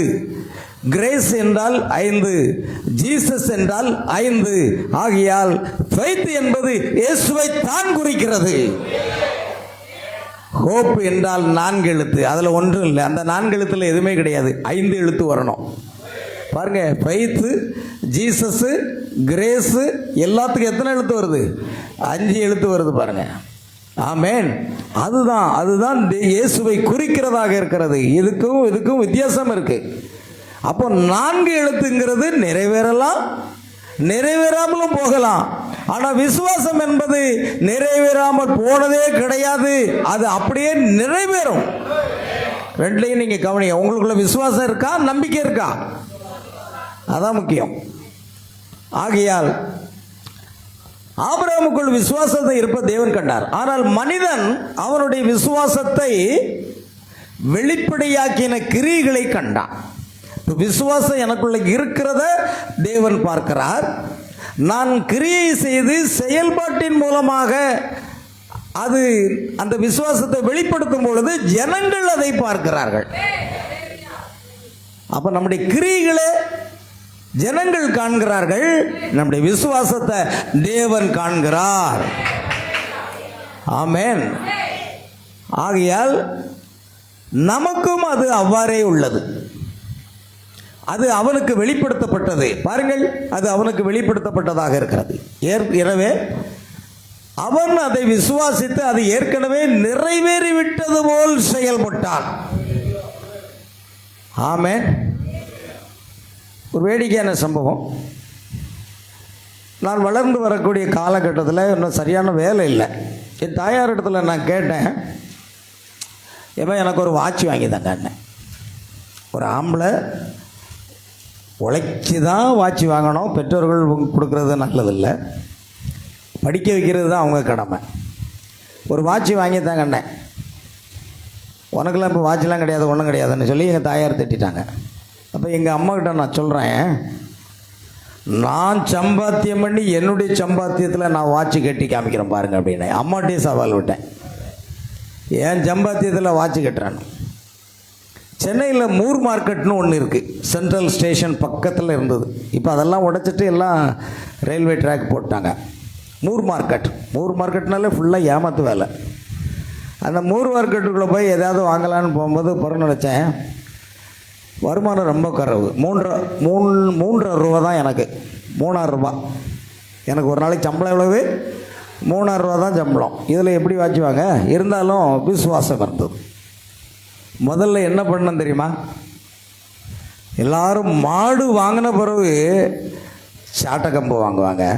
சில பேர் சாட்டக்கம்பு வாங்கின பிறகு மாடு வாங்குவாங்க. ஆனால் அப்படி ஆளை நான் பார்த்ததில்லை. மாடு வாங்கின பிறகு தான் சாட்டக்கம்பு வாங்க. அப்படி தானேங்க? ஆனால் நான் என்ன பண்ணேன், வாட்சி வாங்குறதுக்கு முதல்ல செயினை மட்டும் வாங்கினேன். இப்படி ஒரு நபரை பார்த்துருப்பீங்களா?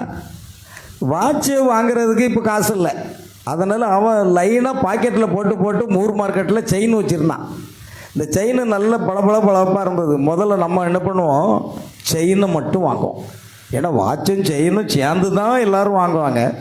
ஆனால் நான் அப்படி இல்லை, முதல்ல செயினை மட்டும்தான் வாங்கினேன்.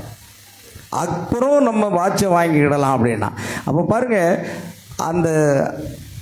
அதாவது அந்த விசுவாசத்தை செயல்படுத்துவது போல நாம் செயல்படுத்தி காமிக்கிறது முக்கியம். ஆபிரகாம் அதைத்தான், தனக்கு ஒரு மகன் பிறப்பதற்கு முன்பாகவே அந்த குழந்தைக்குரிய உடைகளையும் பாதரட்சைகளையும் காலணிகள் எல்லாம் ஆயத்தம் பண்ணி ரெடியாக வச்சிருக்கிறான்.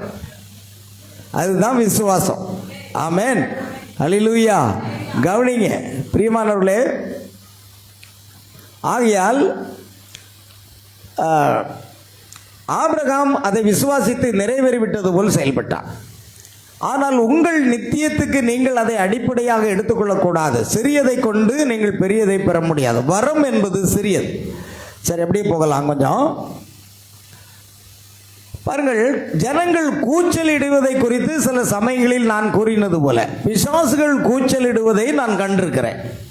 பிசாசுகள் அந்நிய பாஷைகள் பேசுவதை நான் கண்டிருக்கிறேன். உண்மையாகவே தீர்க்கதரிசி நேரில் பார்த்திருக்கிறேன். அவன் பாவனை செய்கிறான், அது நிஜமல்ல. பாருங்க, ஒரு விசுவாசி எப்படி அந்நிய பாஷை பேசுறாங்களோ அதே போல பிசாசுகளும் என்ன செய்யுமா? அந்நிய பாஷைகளை பேசுமா? அபிஷேகத்தில் நிரம்புறது மாதிரி என்ன செய்யும்? கூச்சல் விடுவாங்க. சில பேர் கூச்சல் இடுவாங்க, ஆடுவாங்க, பாடுவாங்க, சத்தம் விடுவாங்க, ஆமென் அல்லேலூயான்னு சொல்லுவாங்க. ஆனா அங்க என்ன இருக்காது? ஒரு கிரியையும் இருக்காது. பிசாசு இவைகளெல்லாம் பாவனை செய்ய முடியும், ஆனால் அது நிஜமல்ல. அவன் பாவனை செய்து அது உண்மை போல் காணும்படி செய்கிறான், உண்மையான விசுவாசியை போல. எனக்கு ஒரு சம்பவம் நடந்தது. முன்னால் இந்த சுகமளித்தல் ஆராதனையின் போது வெளியூர்களில் இருந்தும் விசுவாசிகள் வருவாங்க. அப்பொழுது ஒரு 2 சகோதரி வேறொரு சபையிலிருந்து வந்து அந்த பக்கத்தில் நாடு பக்கத்தில் அந்த உபாச கூட்டத்தில் நாங்கள் ஜெப ஆராதனை நடத்தி கொண்டிருக்கும் பொழுது அந்த 2 சகோதரியும் உட்கார்ந்துக்கிட்டு, அதில் ஒரு சகோதரி பரிசுத்தாவில நிறைந்து எப்படி ஜெபிப்பாங்களோ அதே போன்று ஜெபித்தார்கள். ஆமென் அல்லேலூயா, தேவனே மகிமை அப்படின்னு ரொம்ப அபிஷேகம். நான் பிரசங்க பீடத்திலிருந்து கவனிக்கிறேன். அப்போ என்னுடைய ஆவியில் அதை பகுத்தறியுதேன். ஆவியில் பகுத்தறியும் போது எனக்கு தெரிஞ்சு போச்சு, இது பரிசுத்தாவி அல்ல. ஆனால் ஒரு பரிசுத்தாவியை பெற்றவங்க எப்படி அந்நிய பாஷை பேசுவாங்களோ, எப்படி ஆவியில் வந்து களி கூறுவாங்களோ, எப்படி ஜெபத்தில் ஆமென் ஓ அல்லேலூயா தேவனுக்கு மகிமை, இது எல்லாம் அப்படியே பார்க்குறேன். ஆனால் எனக்கு அந்த ஆவி மேலே திருப்தி இல்லை. பிரசங்க பீடத்திலிருந்து இறங்கி போகிறேன். கர்த்தராகிய இயேசு கிறிஸ்துவின் நாமத்துக்கு ஸ்தோத்திரம். பல்லதாவி இயேசுவின் நாமத்தினாலே போ அப்படிங்க. நாங்கள் 7 பேர் இருக்கிறோம் அப்படிங்குது. உண்மையை சொல்கிறேன், நான் பிரசங்க பீடத்தில் சொல்கிறேன். ஆனால் ஒரு விசுவாசி எப்படி இருப்பாங்க, எப்படி ஜெபம் பண்ணுவாங்க, எப்படி நடனம் ஆடுவாங்க, எப்படி அந்நிய பாஷை பேசுவாங்க, எப்படி கூச்சல் இடுறாங்க. அதனால தான் நான் இப்போ இந்த கூச்சல் உங்களையும் நான் நம்ப மாட்டேன். நீங்கள் சர்ச்சில் வந்தோன்னு ரொம்ப கூச்சல் போடுவீங்க, ஓ தேவனுக்கு மகிமை, ஓ ஹீ, அதெல்லாம் நான் நம்ப மாட்டேன். ஆமென். பிசாசு இதெல்லாம் பாவனை செய்ய முடியும். அதே போன்று அந்த சகோதரியை பார்த்தா ஒரு விசுவாசியை விட நல்ல ஒரு விசுவாசியை போல ஜெபத்தை பார்த்தீங்கன்னா, அந்நிய பாஷையை பாசித்தீங்கன்னா முள்ளங்காலே ஜெபிக்குது. ஆனால் ஆவியை பகுத்தறியும் போது எனக்கு புரிஞ்சு போச்சு, இது வேறொரு ஆவி. கிட்ட போயிட்டு ஜெபம் பண்ணலாம், நாங்கள் 7 பேர் இருக்கிறோங்குது. தெரிஞ்சு தானே நான் வந்து கையை வச்சேன். அல்லேலூயா. பரவ கர்த்தராகிய இயேசு கிறிஸ்து நாமத்தில் போ வெளியே அப்படின்னு கடிந்து கொண்டு வந்துட்டேன். அந்த ஆவியும் போச்சு, அந்த விசுவாசியும் அதை விட வெளியே போயிட்டு இங்கே சபையிலே வரல. 2 சம்பவம் உண்டு. ஒன்று, ஐக்கிரோண்டு ஆஸ்பத்திரியில் ஒரு சகோதரிக்காக ஜெபிக்க 2 காலும் செயலிழந்து போச்சு, நடக்கவே முடியல. 2 காலும் செயலிழந்து நடக்க முடியாத ஒரு சூழ்நிலையில் அந்த ஜெயராஜ் அன்னபாக்கியம் ஹாஸ்பிட்டலில் ட்ரீட்மெண்ட் எடுத்து அப்புறம் அங்கேருந்து ஐக்கிரோண்டு ஆஸ்பத்திரியில் கொண்டு போட்டிருக்கு. எஸ்டிசி ஸ்கூலில் உள்ள ஒரு ஸ்டாஃப் ஜெபிப்பதற்காக அழைத்தார்கள். நான் சென்று ஜெபித்தேன். அந்த சகோதரியினுடைய கணவர் ஒரு சிஎஸ்ஐ சபையில் இருந்து கொண்டு சுவிசேஷ ஊழியம் செய்கிறவர். அவருடைய தாயாரும் அங்கே இருந்தார்கள். நான் என் மனைவி சென்ற பொழுது நாங்கள் அவருடைய காரியம் நடக்கவே முடியல. பாருங்கள், காலை அசைக்கவே முடியாதுங்க. அவங்க காலை அவங்களே அசைக்க முடியாது, அப்படியே படுத்துருக்காங்க. பேசுகிறாங்க, எல்லாம் செய்கிறாங்க. சரி நம்ம ஜெபம் பண்ணோம் அப்படின்ட்டு ஜெபம் பண்ண ஆரம்பிக்கும். ஜெபம் பண்ண ஆரம்பித்த உடனே ஆமென் அல்லேலூயா, ஆமென் அல்லேலூயா, கால் அசைக்க முடியல. ஆனால் அவங்க ஜெபத்தை பார்த்தீங்கன்னா ஆமென் அல்லேலூயா, கர்த்தருக்கு ஸ்தோத்திரம், ஆண்டவரே உமக்கு மகிமை, அப்படி இப்படின்னு பேச ஜெபம் நல்லா ஜெபிக்கிறாங்க. அபிஷேக ஜெபம்னா அப்படி ஒரு ஜெபமாக இருக்குது. நான் ஆவியிலே அதை ஆராய்ந்து பார்த்தேன். எனக்கு இது உண்மையான ஆவி மாதிரி தெரியல.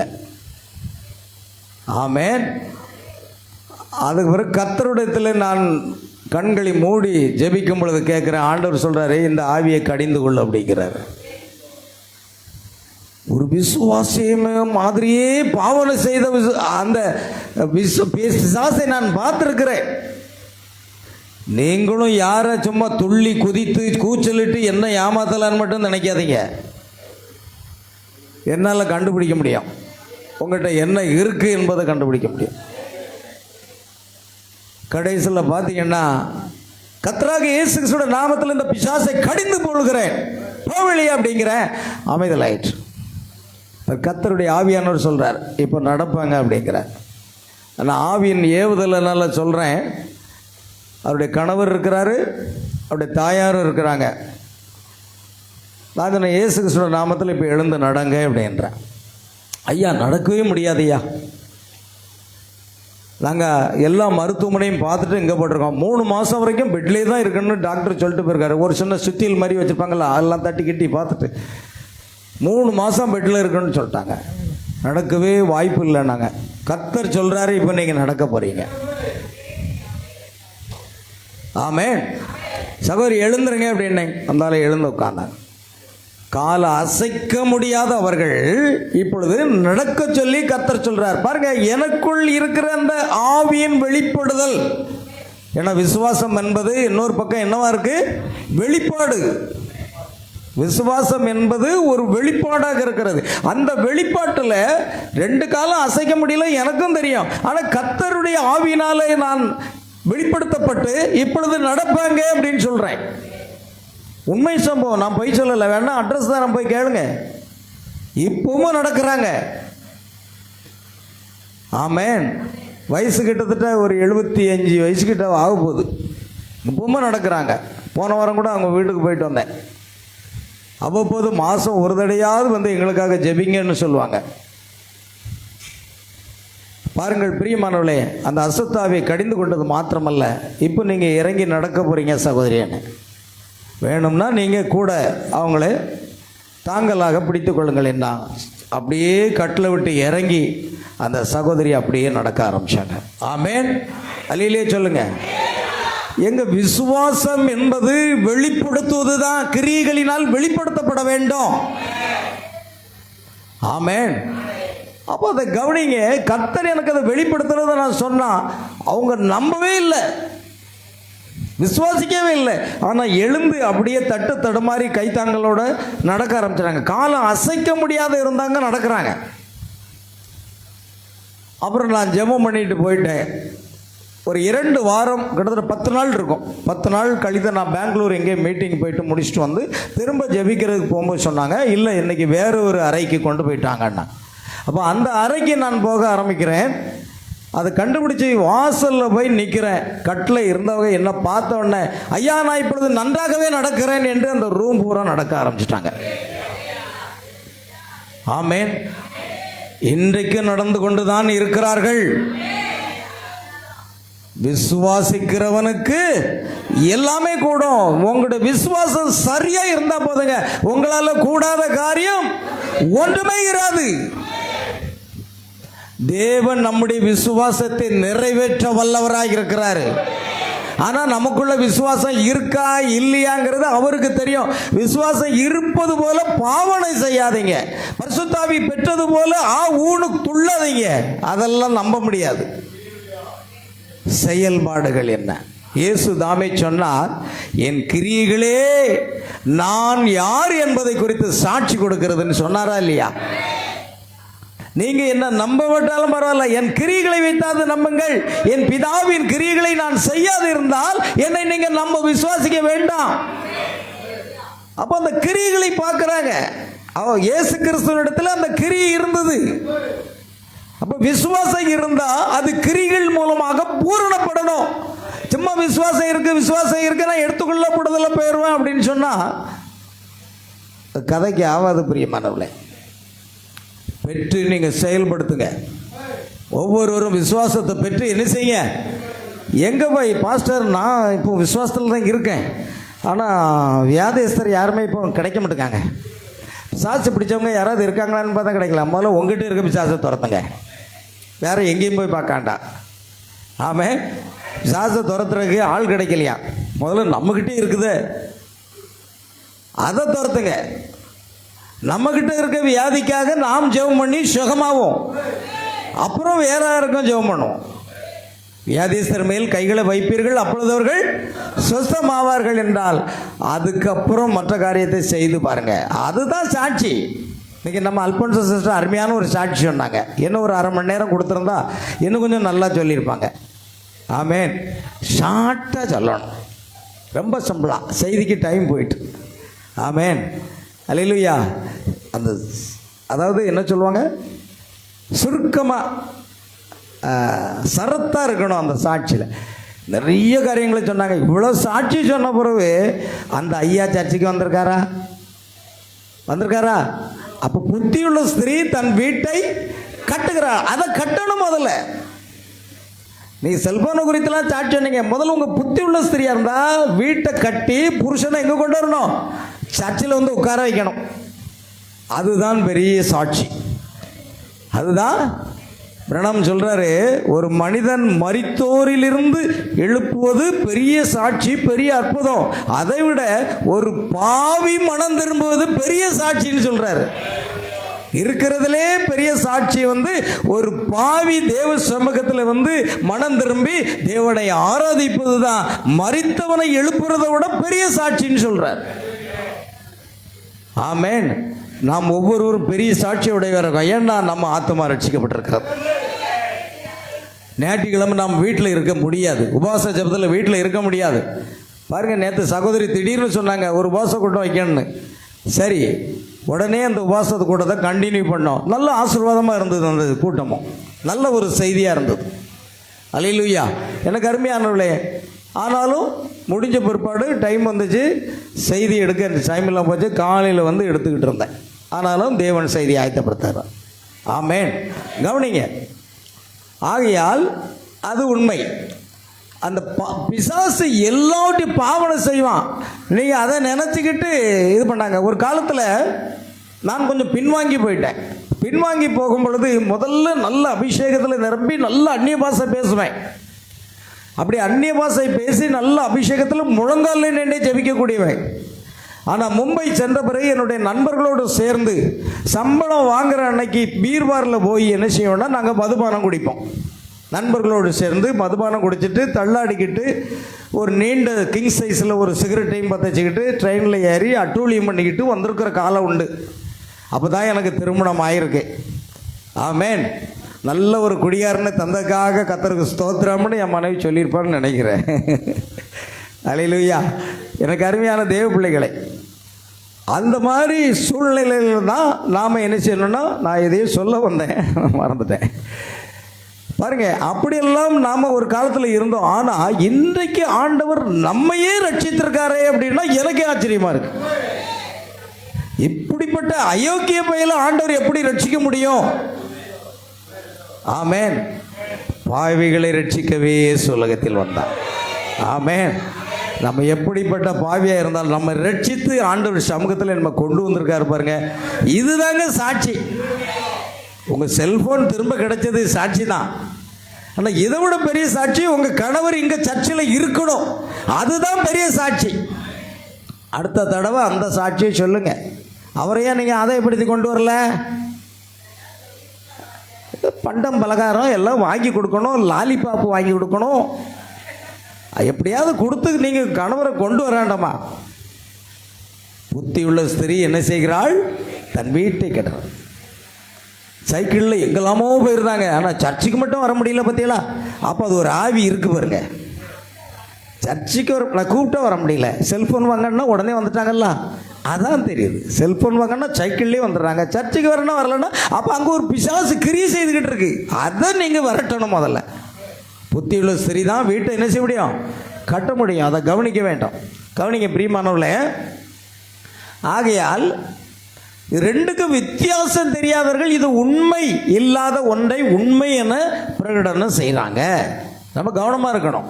அடுத்ததாக தெய்வீக சுகமளித்தலை குறித்தும் அவர்கள் அப்படியே செய்கின்றனர். அவர்கள் இது வஞ்சகமானது, அப்படி ஏதோ ஒன்று என்று எண்ணுகின்றனர். அதாவது தெய்வீக சுகமளித்தல் அப்போஸ்தலருடைய காலத்தோட அது முடிந்து போய்விட்டது. இப்பொழுது இந்த யெகோவா சாட்சிக்காரங்க சொல்றாங்க பாருங்க, இது தவளைகளின் ஆவிகள் இருக்கு பார்த்தீங்களா, அந்த 3 அசுத்த ஆவிகள், அதுதான் இப்போ அற்புத அடையாளங்களை செய்கிறது என்று இன்னைக்கு யெகோவா சாட்சிக்காரங்க சொல்லிக்கிட்டு இருக்கிறாங்க. அப்படி அல்ல. இயேசு கிறிஸ்து நேற்றும் இன்றும் என்றும் மாறாதவர். அவர் என்றைக்கும் அற்புதமானவர் தான். அன்றைக்கு மரித்தோரை உயிரோடு எழுப்புனா இன்றைக்கு எழுப்ப வல்லவர். ஆமென். கவனிங்க.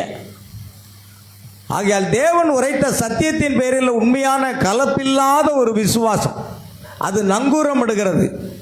அது நங்கூரம் இடும்போது அதை எதுவுமே அசைக்க முடியாது. நான் நேற்று சொன்னது போல, கடலில் ஒரு பெரிய கப்பல் நங்கூரம் பாய்ச்சப்பட்டிருந்தால் எவ்வளோ பெரிய அலை மோதினாலும் அது சூறாவளி வீசினாலும் அது என்ன செய்யாது, மூழ்காது. காரணம் அது நங்கூரம் பாய்ச்சப்பட்டிருக்கு. அதுபோல் நம்முடைய விசுவாசம் என்ன செய்யணும், நங்கூரம் பாய்ச்சப்பட்டிருந்தால் என்ன சோதனை வந்தாலும் நம்மை ஒன்றுமே செய்யாது.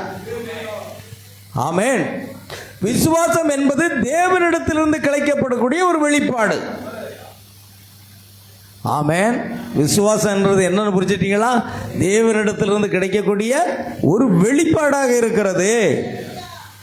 அதை குறித்து சிறிது பார்க்கலாம். பாருங்கள், அவர் தமது கிருபையினால் அதை உங்களுக்கு வெளிப்படுத்தி இருக்கிறார். அதற்கென்று நீங்கள் ஒன்றுமே செய்யவில்லை. நீங்கள் உங்கள் சுய முயற்சியினால் விசுவாசத்தை பெற்றுக்கொள்ளவில்லை.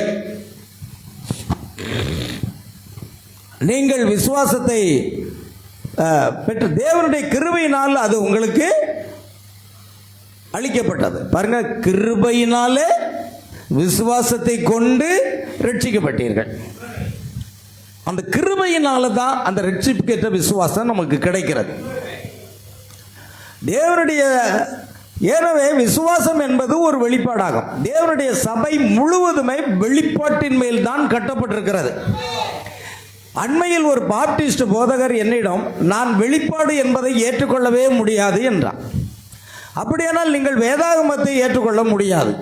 பாருங்கள், ஒரு மனிதன் வெளிப்பாடை நான் ஏற்றுக்கொள்ள மாட்டேன் என்றால் வேதாகமத்தையே நீங்கள் ஏற்றுக்கொள்ள முடியாது. ஏனெனில் அவர் தேவனுடைய வெளிப்படுதலாக இருக்கிறார். ஆமென். இந்த வேதம் தேவனுடைய வெளிப்படுத்தல். இது எழுதப்பட்ட வார்த்தை, அதுதான் தேவன். ஆதியிலே வார்த்தை இருந்தது, வார்த்தை தேவனிடத்தில் இருந்தது, வார்த்தை, அந்த வார்த்தை தான் இது.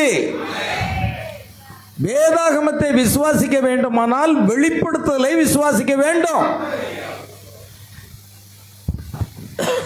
அவர் மாம்சத்தில் வெளிப்பட்ட தேவன். எனவே சபை முழுவதும் தெய்வீக வெளிப்பாட்டின் மேல் கட்டப்பட்டுள்ளது. இயேசு பேதுருவிடம்,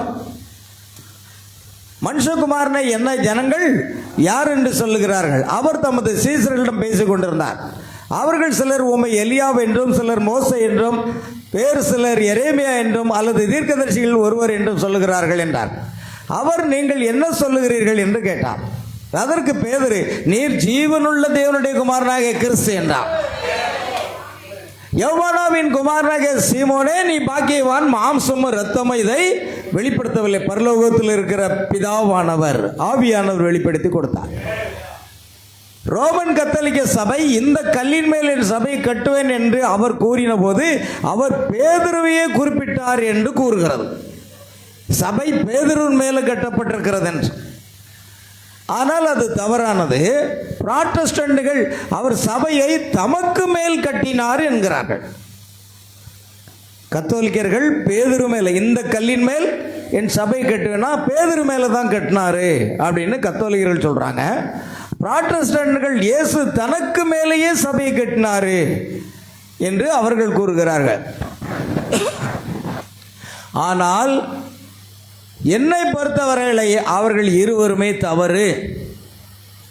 அவர் யார் என்றும் ஆவிக்குரிய வெளிப்பாட்டின் மேல்தான் அது கட்டப்பட்டது. இயேசு கிறிஸ்துவாகிய அந்த வெளிப்பாட்டின் மேல, நீர் ஜீவனுள்ள தேவனுடைய குமாரனாகிய கிறிஸ்து.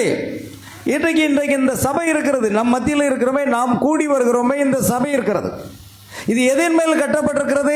பழைய ஏற்பாட்டின் யெகோவா தேவன், புதிய ஏற்பாட்டில் மாம்சத்தில் வெளிப்பட்ட கர்த்தராகிய இயேசு கிறிஸ்து என்ற வெளிப்பாட்டில் தான் இந்த சபை இருக்கிறது. திருத்துவத்தின் மேல இந்த சபை கிடையாது. பிதாகுமாரன் பரிசுத்தாவி பட்ட பெயர் மேல இந்த சபை கிடையாது. அநேக சபைகள் எதில் இருக்குது? திருத்துவத்தின் பெயரிலும் பிதாகுமாரன் பரிசுத்தாவின் பட்ட பெயரில் இருக்கிறதுனால தான் அது திருத்துவ பேராலயம் என்று எழுதப்பட்டிருக்கிறது. இது கர்த்தராகிய இயேசு கிறிஸ்து, பழைய ஏற்பாட்டின் யெகோவா தேவன், புதிய ஏற்பாட்டில் மாம்சத்தில் வெளிப்பட்ட கர்த்தராகிய இயேசு கிறிஸ்து என்னும் வெளிப்பாட்டின் மேல் கட்டப்பட்டதுனால தான் இந்த சபைக்கு பேரு கர்த்தராகிய இயேசு கிறிஸ்துவின் மகிமையின் சபைன்னு பேர். ஆமேன். பேதர் வச்சே கண்டுபிடலாம். ஒரு வீட்டுக்கு போகிறீங்க, ஒரு கேட்டு முன்னால் இருக்கும் மணிகண்டன் அப்படின்னு எழுதியிருக்கோம். ஓ, இது மணிகண்டன் அவர் வீடு தானா? சரி, அல்லேலூயா. அப்போ இந்த வீடு இல்லை, நான் தேடி வந்தது வேற ஒருத்தர், அவருடைய பேர் இங்கே இல்லை. அப்போ மணிகண்டன் எழுதியிருந்தா அது அவருக்கு சொந்தமானது, அவர் தான் உள்ளே குடியிருக்கிறார். பேதுரு ஆலயம்னு போட்டிருந்தா உள்ளே யார் தான் இருப்பா? பேதுரு தான் இருப்பார். அந்திரேய ஆலயம் என்றால் உள்ள அந்திரேய தான். அந்தோனியர் ஆலயத்தில் உள்ளே போனால் அந்தோனியர் தான் இருப்பார். ஆமேன். சரிதானா இல்லையாங்க? வேறு யார் பேரும் போட முடியாது. இப்போ என்னுடைய வீட்டுக்கு முன்னால் நான் போர்டு வச்சுருக்கேன், பாஸ்டர் ஸ்டீபன்னா. இது என்னுடைய வீடு. நீங்கள் வந்து பாஸ்டர் ஸ்டீபன் இங்கே தான் இருக்கிறாரா கண்டுபிடிச்சிருவீங்க. இப்போ அந்தோனியார் ஆலயத்தில் போய் இயேசு கிறிஸ்துவின் ஆலயங்கிற ஒரு போர்டை வைக்க முடியுமா? வைக்க முடியாது. அப்போ இதெல்லாம் எவ்வளோ பெரிய தவறு தெரியுமா? அந்தோனியாருக்கு ஆலயம் தேவையா? பேதுருக்கு தேவையா? மிக்கேல் சம்மனஸுக்கு தேவையா? மிக்கேல் சம்மனஸ்ன்னா தூதன். ஏன்னா ஆர்சியில் சம்மனஸ்ன்னு சொல்லுவாங்க. எங்கேருந்து கண்டுபிடிச்சாங்களோ அந்த பேரை எனக்கே புரியல. சம்மனஸ். ஆமேன். அதுக்கு பேர் தூதன். பைபிளில் ஏஞ்சல் தூதன் தான் போட்டிருக்கு. சரி, கவனிங்க. என்னெல்லாம் வஞ்சக போதகம், தவறான போதகம் இந்த ஸ்தாபனத்தில் இருக்குது தெரியா? நமக்கு ஒன்றுமே தெரியாது. நான் ஒரு காலத்தில் ஆர்சி சபையில் குருவானவரோடு சேர்ந்து அப்படியே தூபம் காட்டும். அப்புறம் டிங் டிங் டிங் டிங் டிங் டிங் டெங் அவர் அப்பத்தை தூக்கி காட்டுவார். உடனே டங்கு டிக்கி டக்கு டக்கு ஒரே அடி தான். அப்புறம் அவர் கீழே முழங்கால் போடுவார். அப்போ டிங்கி டிங்கி டிங்கி டிங்கி அடி. எதுக்கு அடிக்கும், ஏன் அடிக்கும், எதுக்குன்னு தெரியவே தெரியாது. அவர் முழங்கால் போட்டாலும் அடிப்போம், அவர் எழுந்தாலும் அடிப்போம், அவர் நற்கரணையை தூக்கி காட்டினாலும் அடிப்போம். நமக்கு தெரிஞ்சது ஒன்றே ஒன்று மடி அடிக்கிறது மட்டும்தான். வேறு எதுவுமே தெரியாது. பைபிளை பற்றி தெரியுமா? எதுவும் தெரியுமா? சப்பரத்தை தூக்கிட்டு போவோம். அங்கே உப்பு, புனித உப்பு கொண்டு போடுவோம், மாலையை கொண்டு போடுவோம். இப்படிலாம் அலைஞ்சோம். ராத்திரி முழுவதும் சப்பரத்துக்கு பின்னால் அலைஞ்சிருக்கேன். வேளாங்கண்ணியில் போய் என் 2 பிள்ளைகளுக்கும் மொட்டையை போட்டுட்டு வந்திருக்கேன். எவ்வளவு மூட நம்பிக்கைகளோடு நாங்கள் வாழ்ந்திருக்கோம் தெரியுமா? ஆனால் இன்றைக்கு தேவனுடைய பெரிதான கிருபை இன்றைக்கு வேதத்தின் மகத்துவமான சத்தியங்களை வெளிப்படுத்தி கொடுத்துக்கிறார். தாவீது சொன்னது போல, உங்களுடைய வேதத்தின் மகத்துவங்களை காணும்படிக்கு என் கண்களை என்ன செய்யும்? அதே போல நம் ஒவ்வொருவருக்கும் உங்கள் கல்வி இல்லை, உங்கள் படிப்பு இல்லை, தேவ ஞானம் அதை உங்களுக்கு வெளிப்படுத்தி தருகிறார். அது விசுவாசம் என்ற ஒரு அடிப்படையில் பரலோகத்தில் இருக்கிற பிதா இதை உனக்கு வெளிப்படுத்தினார். இந்த கல்லின் மேல் யார் என்ற வெளிப்பாட்டின், இயேசு கிறிஸ்து யார் என்ற வெளிப்பாட்டின் மேல், இந்த வார்த்தை என்னும் வெளிப்பாட்டின் மேல் இந்த சபையானது கட்டப்பட்டிருக்கிறது. பாதாளத்தின் வாசல்கள் அதை என்ன செய்யாது, மேற்கொள்வதில்லை என்பதாக அது காணப்படுகிறது. ஆண்டவர் ஸ்தோத்திரம் உண்டாகட்டும். விசுவாசத்தினாலே, வெளிப்பாட்டினாலே ஆபேல் காயினும் மேன்மையான பலியை அவனுக்கு செலுத்தினான். எபிரேயர் 11:4 எப்படி சொல்லுகிறது? விசுவாசத்தினாலே ஆபேல் காயினுடைய பலியிலும் மேன்மையான பலியை செலுத்தினான். பார்த்தீங்களா? ஏனெனில் அவன் நிலத்தின் கனிகள் அல்ல, அது இரத்தம் என்பது அவனுக்கு வெளிப்படுத்தப்பட்டது. நிலத்தினுடைய எல்லா கனிகளையும் எடுத்துக்கொண்டு காயின் தேவனுக்கு பலி செலுத்தினான். ஆபேலோ ஒரு ஆட்டுக்குட்டியை எடுத்து கருக்கான கல்லை வைத்து அதை வெட்டி அந்த இரத்தத்தை பலிபீடத்திலே செலுத்தினான். எபிரேயர் 11:4. அப்போ இங்கே என்ன இருந்ததுன்னா வெளிப்பாடு இருக்குது. ஆமென். அந்த வெளிப்பாட்டின் மேலே தான் சபை கட்டப்படுது. நல்லா கவனிக்கணும். சபை அப்படின்னா அங்கே என்ன இருக்கணும்? வெளிப்பாடு இருக்கணும். ஆபேலுக்கு வெளிப்பாடு என்னவென்றால், என்னுடைய தாயராகிய ஏவாள் சர்ப்பத்தோடு இணைந்ததுனால இரத்த சம்பந்தமான மாம்ச உணவு அந்த உறவு ஏற்பட்டு அதன் மூலமாக அவள் கர்ப்பந்தரித்தாள். அதனால இது இரத்த சம்பந்தமான ஒரு பாவம். அப்படியானால் ஆத்மாவுக்களுக்காக பாவ நிவர்த்தி செய்வது இரத்தமே என்பதை உணர்ந்து அவன் இரத்தத்தை வெளிப்பாட்டின் மூலமாக செலுத்துகிறான். ஆனால் காயினோ நல்ல மாம்பழங்கள், நல்ல ஆப்பிள் பழங்கள், நல்ல மாதுளம்பழங்கள், நல்ல வாழைப்பழங்கள், நல்ல தேங்காய் எல்லாத்தையும் தட்டில் கொண்டு கொடுக்கான். அந்த பழம் எப்படி இருக்கு? கம கம கம கொண்டு மணக்கு அப்படியே பலி செலுத்துகிறான். இங்கே இரத்தத்தில் ஈயாடி கொண்டு துர்நாற்றம் எடுத்துக்கொண்டு இருக்கிறது. ஆனால் தேவன் அதைத்தான் சுகந்த வாசனையாக ஏற்றுக்கொண்டார். காரணம், அது எந்த இரத்தத்துக்காக இரத்தம்தான் பலி செலுத்தப்பட்டது. அதுதான் வெளிப்பாடு. விசுவாசத்தினாலே ஆபேல் காயினுடைய பலியிலும் மேன்மையான பலிகளை செலுத்தினான் என்றால் விசுவாசம் என்பது என்னவா இருக்கிறது? வெளிப்பாடாக இருக்கிறது. பிரியமானவர்களே, இன்னைக்கு நம்ம வெளிப்பாட்டின் மூலமாகத்தான் கர்த்தராகிய இயேசு கிறிஸ்துவை நம்ம ஆராதிக்கிறோம். ஆமென். ஆகையால் தான் சிலரால் அதை விசுவாசிக்க முடியல. சிலரால் அதை அப்போஸ்தலர் 2:38 விசுவாசிக்க முடியல. கேட்டால் இது அந்தி கிறிஸ்துவின் உபதேசமா? என்ன பைத்தியக்காரத்தனமாக இருக்கு? பரிசுத்தாவினுடைய அபிஷேகத்தில் நிறைந்து பிரசங்கித்த முதல் பிரசங்கம் அந்தி கிறிஸ்துவின் உபதேசம். பெந்தெகோஸ்தியர் முத கொண்டு அதை தான் சொல்கிறாங்க. இது அந்தி கிறிஸ்துவின் உபதேசமா? இயேசு கிறிஸ்துவோட நாமத்தை தவிர வேறு ஞானஸ்தானம் பைபிளில் யாருமே கொடுக்கலை. பாவ மன்னிப்புக்காக கொடுக்கப்பட்ட ஞானஸ்தானம் கர்த்தராகிய இயேசு கிறிஸ்து. இந்த வெளிப்பாடு இல்லை பார்த்தீங்களா? இந்த வெளிப்பாடு கடைசியில் அது அங்கே ஆதியாகமத்தில் ஆரம்பித்து சர்ச்சு வெளிப்பாட்டு மேல் கட்டப்பட்டு கடைசியில் அந்த வெளிப்பாட்டின் மூலமாக வரும் பொழுது புத்தி உள்ள கன்னி புத்தி இல்லாத கன்னின்னு அங்கே பிரிக்குது. புத்தி இல்லாத கன்னி வெளிப்பாடு அற்றவர்கள், புத்தி உள்ள கனிகள் வெளிப்பாடு உள்ளவர்கள். அவர்கள் மட்டுமே மணவாளனோடு கல்யாண வீட்டிற்கு செல்வார்கள். கவனிய. ஆகையால் சிலர் பாவனை செய்ய முயல்கின்றனர். ஒரு கூட்ட ஜனங்கள் ஜெப வரிசையில் வந்து கொண்டிருக்கும் போது நீங்கள் காண்பது என்னவென்றால், சிலர் அதை விசுவாசத்தை உண்டாக்கி கொள்ள கடினமான முயல்கின்றனர். ஜெப வரிசைக்கு வருகிற அநேகர் என்ன செய்யறாங்கன்னா, தனக்கு விசுவாசம் இருப்பது போல நினைக்கிறாங்க. அதனால் விசுவாசத்தை உண்டாக்குறதுக்கு கடினமாக முயற்சி பண்ணுறாங்களாம். விசுவாசம் முயற்சினால் வராது, விசுவாச கிருபையினால் நமக்கு கொடுக்கப்படுகிறது. நல்ல கவனிங்க. ஆமென். சிலர் அதை விசுவாசத்தை உண்டாக்கி கொள்ள கடினமாக முயல்கிறார். சிலருக்கு அப்படி செய்ய முடிவதே இல்லை. ஆனால் வேறு சிலருக்கு கிருபையினால் அது அளிக்கப்படுகிறது. ஆமென். தேவன் நமக்கு விசுவாசத்தை எப்படி கொடுத்தாருங்க? கிருபையினால் கொடுத்தார். அதுதான் வித்தியாசம். அதுதான் அதை செய்கிறது. அதுக்கு அந்த தேவன் கொடுக்கிற விசுவாசம் தான் உண்மையான விசுவாசம். ஏனெனில் விசுவாசம் என்பது தேவனிடத்திலிருந்து கிடைக்கப்பெறும் வெளிப்பாடாகும். அது முதலில் வெளிப்பட வேண்டும். என் கிரியைகள் என் விசுவாசத்தை வெளிப்படுத்துகின்றன.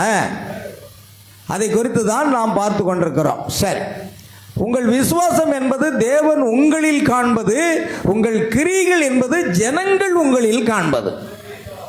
இந்த ரெண்டையும் பற்றி பேசுறாங்க யாக்கோபும் பவுலும். பவுல் விசுவாசத்தை பற்றி பேசுறாரு, யாக்கோபு கிரியைகளை பற்றி பேசுறாரு. இந்த ரெண்டுக்கும் என்ன அர்த்தம்? ரெண்டும் ஒன்று தான். என்ன அப்படின்னா, தேவன் நமக்குள் காண்பது விசுவாசத்தை பார்க்கிறார்.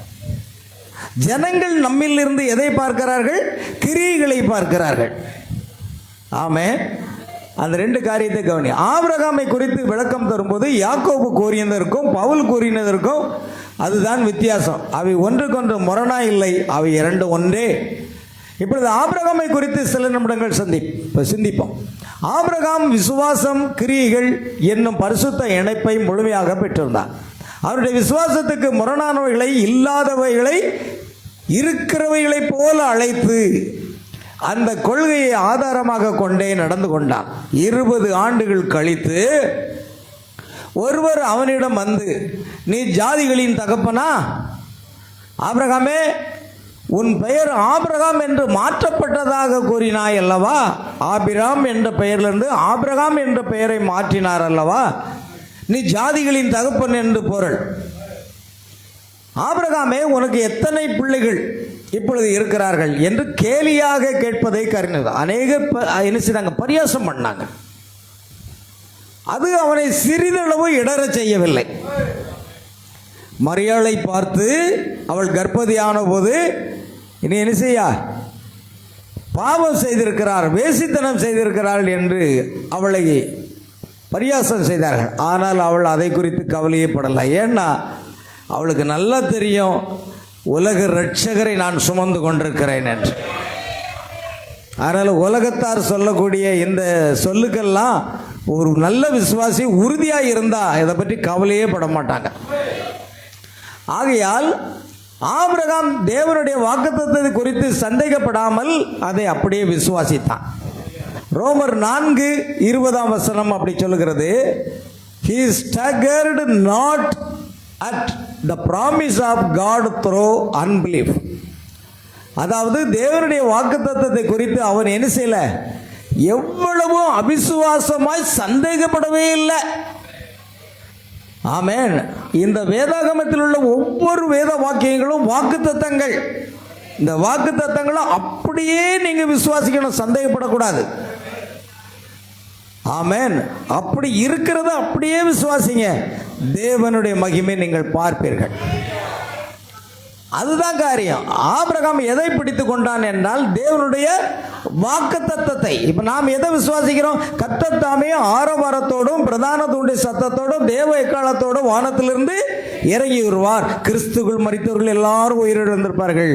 பின்பு உயிரோடு இருக்கிற நாமும் அவர்களோடு கூட ஆகாயத்தில் எடுத்துக்கொள்ளப்பட்ட விதமாய் என்றென்றைக்கும் கர்த்தரோடு கூட இருப்போம். இந்த வாக்குத்தத்தத்தின் பேரில் நாம் விசுவாசம் வைத்திருக்கிறோம். சும்மா ஏதோ ஒரு நேரம் கிடச்சுன்னா சர்ச்சுக்கு வரோம், இல்லைன்னா பரவாயில்ல, 2 வாரம் கழிச்சு போய்க்கலாம். இப்போ அப்படி இல்லை. நம்முடைய விசுவாசம் நாம் நிச்சயம் இமைப்பொழுதிலே மர்வமாகி ஆகாயத்தில் எடுத்துக்கொள்ளப்படுவோம் என்ற வாக்குத்தத்தத்தின் பேரில் இருக்க வேண்டும்.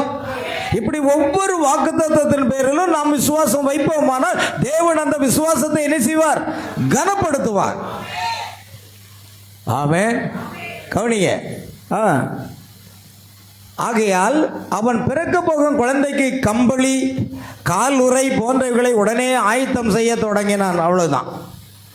யாராவது செய்வாங்களா? ஆமென். கம்பளி, கால் உறைகள், சாக்ஸு, ஷூ, வேறு என்னென்னலாம் வேணும், வாட்சி எல்லாம் வாங்கி ரெடியாக வச்சுட்டான். நம்ம வைப்போமா? அதில் பிள்ளை பிறக்கட்டும், அப்புறம் பார்ப்போம். ஆமென். நம்ம விசுவாசம் அங்கே இல்லை. ஆனால் தேவன் சொன்னதை அப்படியே விசுவாசிக்கிற, அதனால தான் ஆபிரகாமை தேவன் விசுவாசிகளின் தகப்பன் என்று ஜனங்கள் அழைக்கும் அளவுக்கு உயர்த்தினார். ஆமென். சாராளும் கூட என்ன நடக்கும் தெரியா? உமக்கு குழந்தை பிறக்கும் என்பது உண்மைதான், ஆனால் அது எப்படி நமக்கு கிடைக்கும் என்று கூறுகிறேன். ஆகார் நமது அடிமை பெண், அவளை உமக்கு தரப்போகிறேன். ஆனால் அக்காலத்தில் பல பெண்களை மணத்தல் சட்டபூர்வமானது. பழைய ஏற்பாட்டின் காலத்தில் எத்தனை பெண்களை வேணாலும். அதனால தான் சாலமோன் ஒரு 1000 மனைவி, தாவீது ஒரு 500 மனைவி. ஆமென். சத்தத்தை காணும். இந்த காலத்துலேயும் அப்படி இருக்கக்கூடாதா அப்படின்னு சில பேர் யோசிக்கிறீங்கன்னு நினைக்கிறேன். அல்லேலூயா. அது பழைய ஏற்பாட்டில் பலதாரம் மனங்கள், ஆனால் புதிய ஏற்பாட்டில் ஒரே மனைவி. பாருங்க, அக்காலத்தில் சட்டபூர்வமானது. அவளுக்கு குழந்தை பிறக்கும், அந்த குழந்தையை நான் எடுத்துக்கொள்வேன் என்றார். பாருங்க, அவர் சொல்றார், தேவன் வாக்குத்தத்தம் பண்ணது உண்மைதான், உமக்கு குழந்தை பிறக்க போகிறது உண்மைதான், ஆனால் அது ஆகார் மூலமாக பிறக்கும், அதை நான் எடுத்துக்கொள்கிறேன் சொன்னான். ஆனால் ஆபிரகாம் சொல்லுகிறான், இல்லை. தேவனும் சொல்லுகிறார், இது உன்னுடைய வாக்குத்தத்தத்தின்படி பிறந்த பிள்ளை அல்ல, சாராள் உனக்கு ஒரு குமாரனை பெற்று தருவாள், அதுதான் அந்த வாக்குத்தத்தம் நிறைவேறுதலாகும் என்று தேவன் சொல்லுகிறார். ஆபிரகாமும் அதை விசுவாசிக்கிறார். சாராளுடைய தொல்லையால தான் ஆகார அவன் என்ன செய்தான்? மனைவியாக்கி கொண்டான். அந்த குழந்தையை நான் எடுத்துக்கொள்வேன் என்றால், ஆனால் ஆபிரகாம் அப்படி விசுவாசிக்கவில்லை. அவனுக்கு அப்படி செய்ய மனதே இல்லை. ஆனால் சாராளோ அப்படி செய்ய உந்தப்பட்டாள். நல்ல கவனிங்க. எனவே தேவன் ஆபிரகாமிடம் அவள் சொற்படி செய். இப்போ தேவன் இவனுக்கு மனசே இல்லை, ஆனால் தேவன் சொன்னார், சரி சாராள் சொன்னபடியே நீ செய் என்று சொன்னதுனால தான் அவளை திருமணம் பண்ணாராம். உங்களுக்கு இன்றைக்கு தீர்க்கதரிசி வில்லியம் பிரணாமை குறித்து ஒருவன் எழுதியிருக்கிறான் கன்னியாகுமரி மாவட்டத்தில். அவன் என்ன அப்படின்னா, பிரணாமுக்கு 2 பொண்டாட்டி அப்படி இப்படின்னு எல்லாமோ போட்டு ஒரு பெரிய செய்தியை போட்டு, அவங்களுக்கு தெரியும் நான் சரியான சாட்டை அடி கொடுத்து ஒரு செய்தியை போட்டேன், உலகம் முழுவதும் போச்சு அந்த செய்தி. அந்த செய்தியை கேட்ட பிறகு தான் போன வாரம் கூட ஒரு பிரதர் சொன்னார், உங்கள் செய்தியை கேட்ட பிறகு இப்போ வாயை பொத்திட்டு கிடக்கான் அப்படின்னார். அவனுடைய ஒவ்வொரு பதிலுக்கும் மரண அடி கொடுக்கணும். பாருங்கள், முள்ளால் எடுத்து தான் ஆகணும். ஆடி கிடக்கிற மாட்டை என்ன செய்யணும்? ஆடி தான் கறக்கணும். பாடி கறக்கிற மாட்டை பாடி தான் கறக்கணும்னு ஒரு பழமொழி உண்டு. அதனால் ஊழியக்காரன்லாம் இந்த இடத்துல பார்க்கக்கூடாது. நீ விமர்சிப்பதற்கு நம்ம சரியான பதிலடி என்ன செய்யணும்? வார்த்தையின்படி கொடுத்து தான் ஆகணும்னு அது சரியான ஒரு செய்தி. அது அந்த செய்தியை எல்லாரும் வரவேற்பு கொடுத்தாங்க. சரியான ஒரு அடி கொடுத்துட்டீங்கய்யா, இப்போ வாயை பொத்திட்டு கிடக்கான் அப்படின்னாங்க. ஆமேன். இன்னொருத்தன் வந்திருக்கான், அகிலன் அலெக்ஷன் ஒருத்தன், ஒரு 10-30 வயசு தான் இருக்கும், 30 வயசுக்கு மேலே இருக்கான். அவன் என்னெல்லாமோ போட்டு கடைசியில் நமக்கு யூடியூப்பில் சும்மா பிரணாம செய்தியை வச்சுக்கிட்டு உளறிக்கிட்டு கிடக்க அப்படி இப்படின்னு போட்டான். வாய்ப்பு வரும் அன்னைக்கு மாட்டுவனி. அல்லேலூயா. ஏன்னா சத்தியத்துக்கு விரோதமாக பேசும்போது நம்ம எதிர்த்து நின்று தான் ஆகணும். அதுக்காக நம்ம அமைதியாக இருக்கவே முடியாது. பாருங்கள், அதுதான் மிக முக்கியமானது. தீர்க்கதரிசி சவால் விடும்போது பெந்தகோஸ்தினருக்கு எல்லாருக்குமே ஸ்தாபனத்துக்கு சவால் விட்டார். எலியா சவால் விடும்போது அந்த எசபேலுக்கே சவால் விட்டார். சவால் விடுகிற நேரமும் நமக்கு வரும் பொழுது அதை விட்டு கொடுக்கக்கூடாது. ஆகையால் தேவன் ஆபிரகாமிடம் அவள் சொல்படி செய், இருப்பினும் இது நான் உனக்கு அளித்த வாக்குத்தத்தம் அல்ல. பார்த்தீங்களா, நான் உனக்கு இவ்வாறு வாக்களிக்கவில்லை. அதற்கு முரணான எதையும் அவனுடைய சரீரம் செத்திருந்தது, சாராளினுடைய கர்ப்பமும் அவ்வாறே செத்திருந்தது. அவன் 100 வயது கிழவன், சாராளுக்கு 90 வயது. இப்பொழுது கவனிங்கள், சாராளின் கர்ப்பம் செத்திருந்தோம், அவனுடைய சரீரம் செத்திருந்தோம், அதை குறித்து ஆபிரகாம் எண்ணவே இல்லை. என் சரீரம் வயசாகி போச்சு, மெலிஞ்சு போனேன், முடியலை அப்படின்னு காட்டவே இல்லை. எப்பொழுதும் 18 வயசு வாலிபனை போல் என்னச்சுதான் அப்படி தான். காலையில் பாருங்கள், நான் வாக்கிங் எப்படி போகிறேன்னு வந்து பாருங்கள். ஆமேன். என் வாக்கிங் வந்து செப்பல் போட்டு போகக்கூடாதுன்னு என் மருமன் ஒரு ஷூ வாங்கி கொடுத்துட்டாங்க. என் மகளும் மருமன் சேர்ந்து ஒரு ஷூ, என்னை ஷூ போட்டு தான் வாக்கிங் போகணும். ஆமேன். அல்லேலூயா. ஷூ போட்ட உடனே நடையே மாறுதுங்க. ஆமேன். உண்மையாக சொல்கிறேன், செப்பல் போட்டு நடக்கிற நடையை விட அந்த ஷூ போட்ட உடனே நான் ஷூ மாட்டினோடனே நான் என்ன நினைக்கிறேன், நான் ஒரு ஸ்போர்ட்ஸ் மேன் அப்படின்னு எனக்கு ஒரு எண்ணம் வந்துடுது. உடனே லாங் ஸ்டெப்பு தான். ஆமேன். அல்லேலூயா. 2-3 கிலோமீட்ரு 3/4 மணி நேரத்தில் ரிட்டர்ன் ஆகிடுவேன். வாக்கிங் போனால் தான் இப்போ வண்டி நல்லா இருக்கு. அல்லேலூயா. அப்புறம் வயசாகி போச்சு, பலகீனமாக இருக்கேன், முட்டு வலிச்சிக்கிட்டே இருக்கு அப்படிலாம் சொல்லக்கூடாது. கிறிஸ்துக்குள் நான் பலமுள்ளவனாக இருக்கிறேன் என்று சொல்லணும். வயசு ஆயிட்டுன்னே சொல்லக்கூடாது. நீங்கள் உங்கள் வயசை எப்போதும் எடுத்துக்கொள்ளப்படுறதில்ல. 20 அதே 20லேயே நினச்சி போயிட்டு இருங்க. என்ன இருந்தாலும் 20 வயசுக்குரியவங்களாம் நம்ம வரதான் போகிறோம். அப்போ இப்பவும் அதே நினச்சிக்கிடுவோமே, சரிதானே இல்லையா? ஆகையால் ஆபிரகாம் தன் சரீரம் செத்து போதவே எண்ணியே பார்க்கல. உங்கள் வயசை நீங்கள் பார்க்காதீங்க, உங்களுக்கு வயசு 20. இங்கே இருக்கிற ஒவ்வொருத்தருக்கும் வயசு எவ்வளவு? 20 தான். ஏன்னா தீர்க்கதரிசி அப்படித்தான் சொன்னார். அதனுடைய தரிசனத்தில் 20 வயது நிறைந்த இளைஞர்களும் இளைஞாய்களும் பார்த்தார்கள்.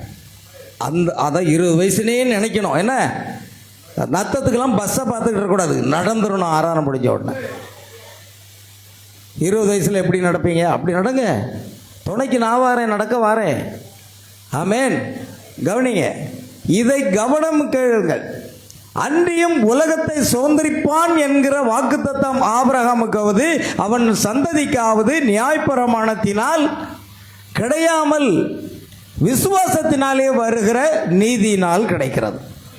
நியாயப்பிரமாணத்தை சார்ந்தவர்கள் சுதந்திரவாளிகளானால் விசுவாசம் வீணா போகும், வாக்குத்தத்தமும் அவமா போகும். மேலும் நியாயப்பிரமாணம் கோபாக்கனை உண்டாக்குறது.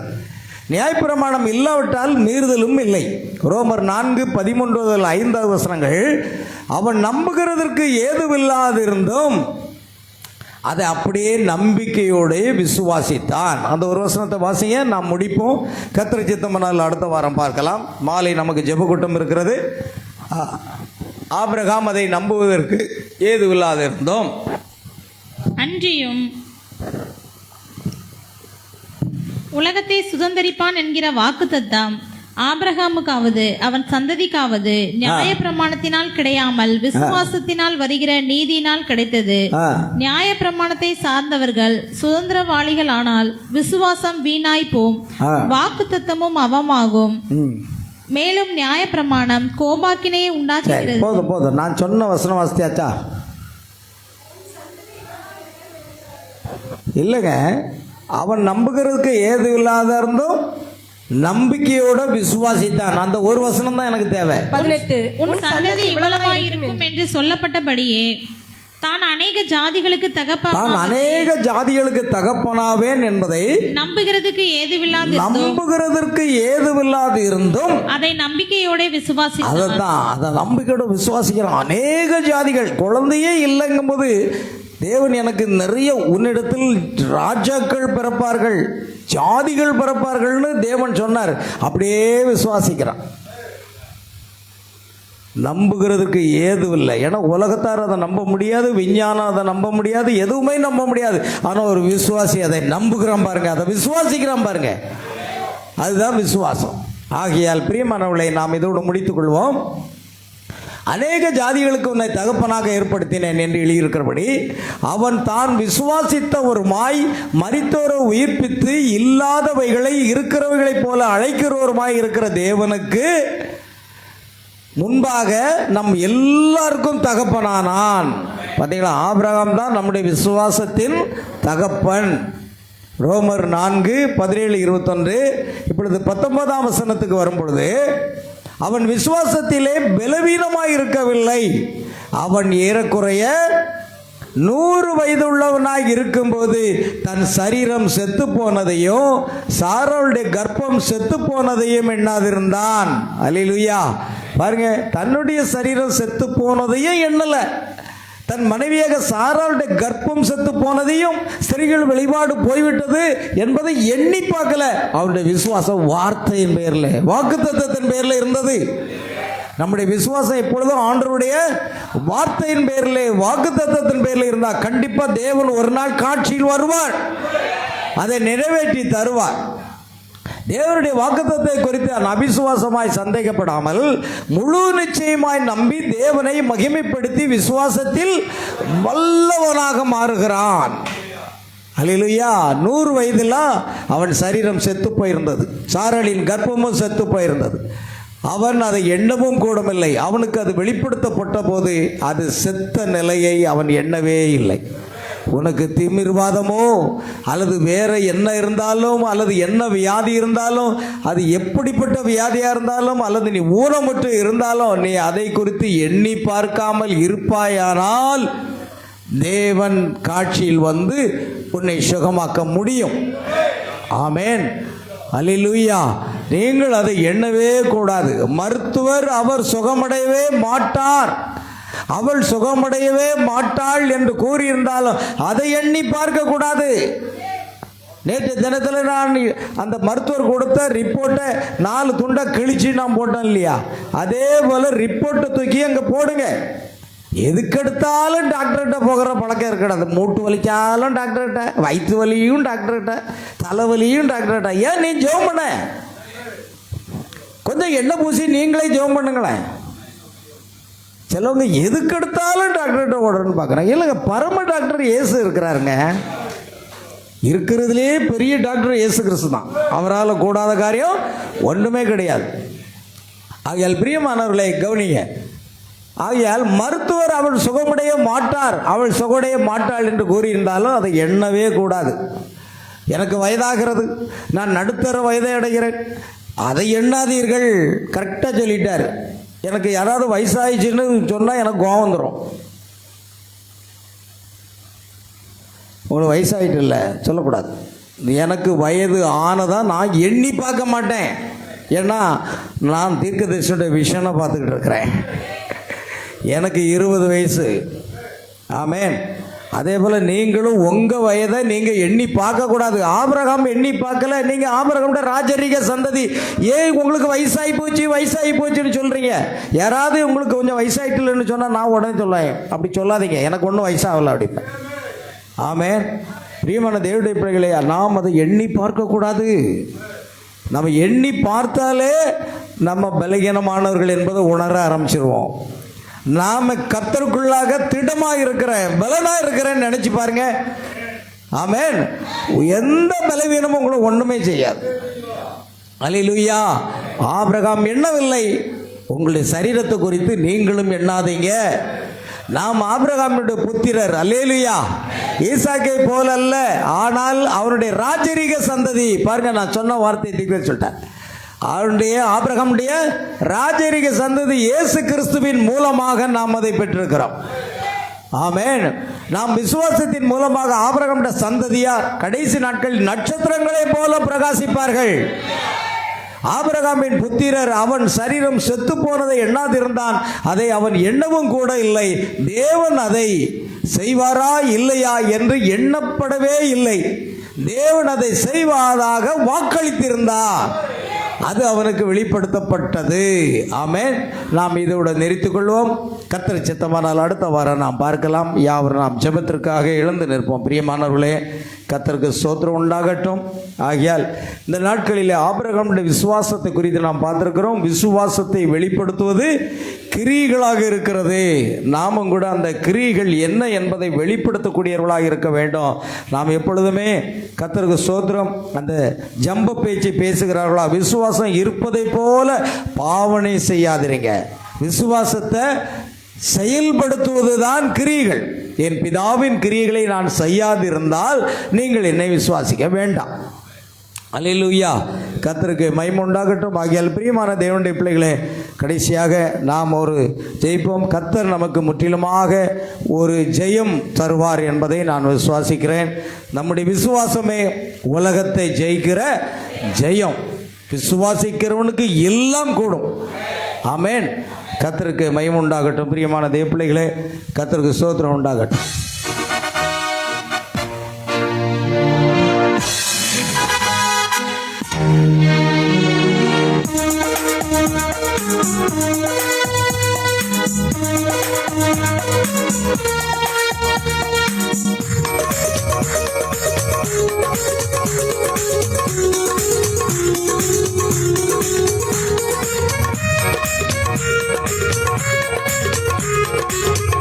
கரங்களை தட்டி பாடும். எல்லாரும் கரங்களை தட்டி.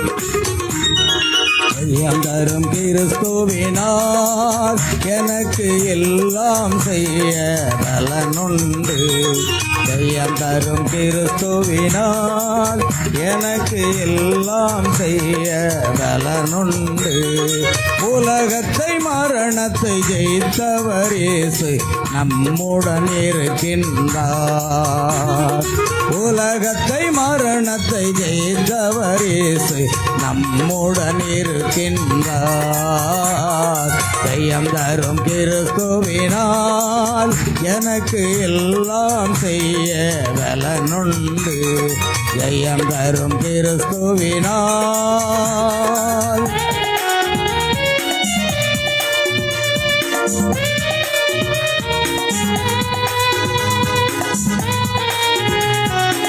அற்ப விசுவாசிகளை ஏன் பயப்படுகிறீர்கள்? இயேசு எழுந்து காற்றையும் கடலையும் அதட்டினார்.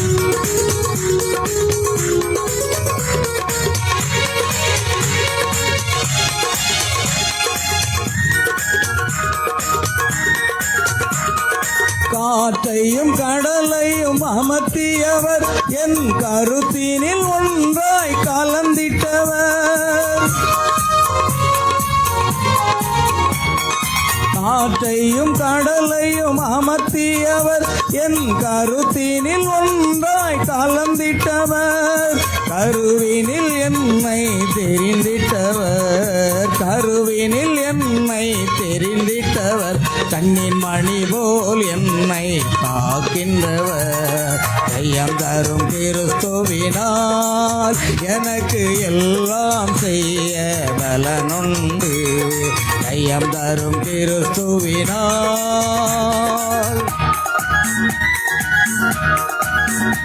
திகையாதே, கலங்காதே, நீ போகும் இடமெல்லாம் உன் தேவனாகிய கர்த்தர் உன்னோடு இருக்கிறார்.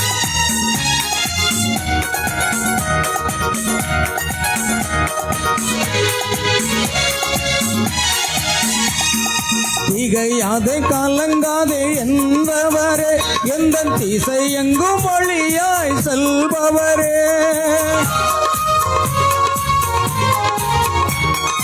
திகையாதே, கலங்காதே என்றவரே, எந்த திசை எங்கும் வழியாய் செல்பவரே.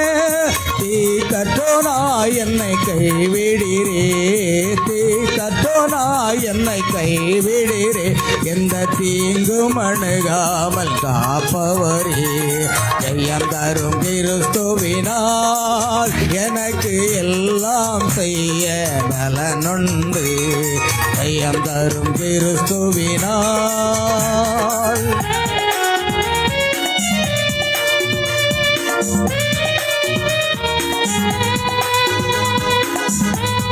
கர்த்தரை எப்பொழுதும் எனக்கு முன்பாக வைத்திருக்கிறேன். அவர் என் வலது பாசத்தில் இருக்கிறபடியால் நான் அசைக்கப்படுவதில்லை.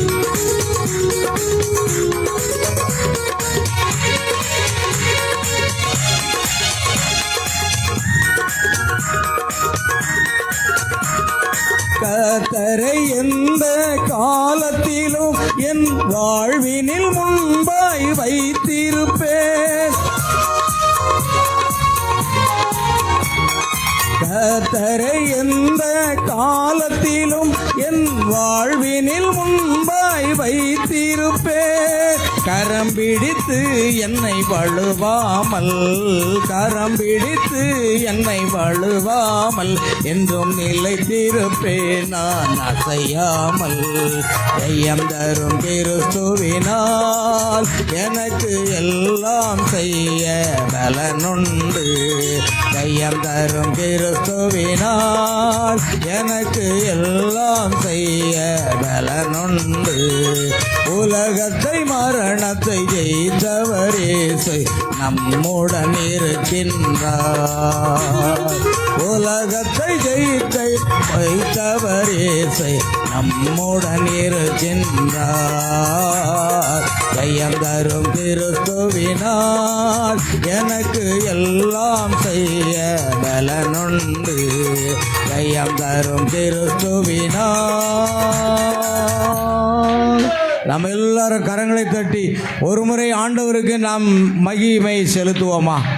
ஆண்டவராக இயேசுவின் நாமத்தில் எல்லாரும் நம்முடைய கரங்களை ஓசையுள்ள கைத்தாளங்களோடு ஆண்டவராக இயேசு கிறிஸ்துவினுடைய நாமத்தை துதித்து போவோம், அவரை மகிமைப்படுத்துவோம். ஆமேன். அன்பின் பரலோக பிதாவே நன்றியோடு துதிக்கிறப்பா. ஆசீர்வதிக்கப்பட்ட இந்த அருமையான ஆராதனை வேளைக்காக ஸ்தோத்திரம். கர்த்தராக இயேசு கிறிஸ்துவின் நாமத்தில் இந்த ஆராதனை முழுவதையும் பொறுப்படுத்தி எங்களுக்கு ஆசீர்வதித்து வந்ததுக்காக ஸ்தோத்திரம் கர்த்தாவே. தேவ நாமத்துக்கு மகிமைக்காக பாடுகிற பாடல்கள், ஆராதனை வேளை, ஜெப வேளை, சாட்சி பகுதி, சிறு பிள்ளைகளுடைய வசன பகுதி, ஆண்டவரே தேவ செய்தி அனைத்தையும் கிருபையாக எங்களுக்கு ஆசீர்வதித்து கொடுத்தீரே, நன்றி செலுத்துகிறோம். இந்த ஆராதனையில் கலந்து கொண்ட ஒவ்வொரு சகோதர சகோதரிகள், பிள்ளைகள், குழந்தைகள் அனைவரையும் கர்த்தராக இயேசு கிறிஸ்து ஆசீர்வதிப்பீராக. இந்த செய்தியை கேட்ட பிள்ளைகளை ஆசீர்வதி. இந்த செய்தியை இன்னும் ஆண்டவரே யூடியூப் மூலமாக, முகநூல் மூலமாக கேட்க போகிற பிள்ளைகளையும் தேவன் ஆசீர்வதிக்க வேண்டுமா ஜெபிக்கிறோம். உம்முடைய கரங்களில் ஒப்புக் கொடுக்கிற ஆண்டவரே பொறுப்படுத்துகிறோம். நாங்கள் இன்னும் விசுவாச வாழ்க்கையில் வளரத்தக்கதாக தேவன் கிருபை செய்யும். ஆபிரகாமுக்கு தேவன் கொடுத்த வாக்குத்தத்தத்தின் பேரில் அசையாமல் உறுதியான ஒரு விசுவாசத்தை வைத்திருந்தது போல நாங்களும் ஆபிரகாமுடைய ராஜரீக சந்ததியாக இருந்து ஒரு அசையாத விசுவாசத்தில் நிலைத்திருக்க தேவன் கிருபை செய்ய வேண்டுமா ஜெபிக்கிறப்பா. உம்முடைய நாமம் மகிமைப்படட்டும். மாலை ஆண்டவரே துதிக்கிறோம். சகோதரர் ஆபிரகாம் அவர்கள் வீட்டில் நடைபெறக்கூடிய ஜெப கூட்டத்தை கர்த்தர் பொறுப்படுத்தி ஆசீர்வதித்து தரும்படியாக ஜெபிக்கிறோம். சகல துதி கன மகிமை யாவற்றையும் உமக்கு செலுத்துகிறோம். எங்கள் கர்த்தராகிய இயேசு கிறிஸ்துவின் நாமத்தில் கேட்கிறோம் பிதாவே, ஆமென். என் ஆத்மாவே கர்த்தரை ஸ்தோத்ரி, என் முழு உள்ளமே அவருடைய பரிசுத்த நாமத்தை ஸ்தோத்ரி. என் ஆத்மாவே கர்த்தரை ஸ்தோத்ரி, நம்முடைய கர்த்தராகிய இயேசு கிறிஸ்துவினுடைய கிருபையும் தேவனுடைய அன்பும் பரிசுத்த ஆவியுடைய ஐக்கியமும் சந்தோஷமும் சமாதானமும் சுகமும் பலமும் விசுவாசமும் நம் அனைவரோடும் நம் குடும்பத்தார் அனைவரோடும் சகல பரிசுத்தவான்கள் அனைவரோடும் இன்று சதா காலமும் நிலைத்திருப்பதாக. அல்லேலூயா. Praise the Lord. கர்த்தராகிய இயேசு கிறிஸ்து உங்கள் ஒவ்வொருவரையும் ஆசீர்வதிப்பாராக. God bless you. God bless you.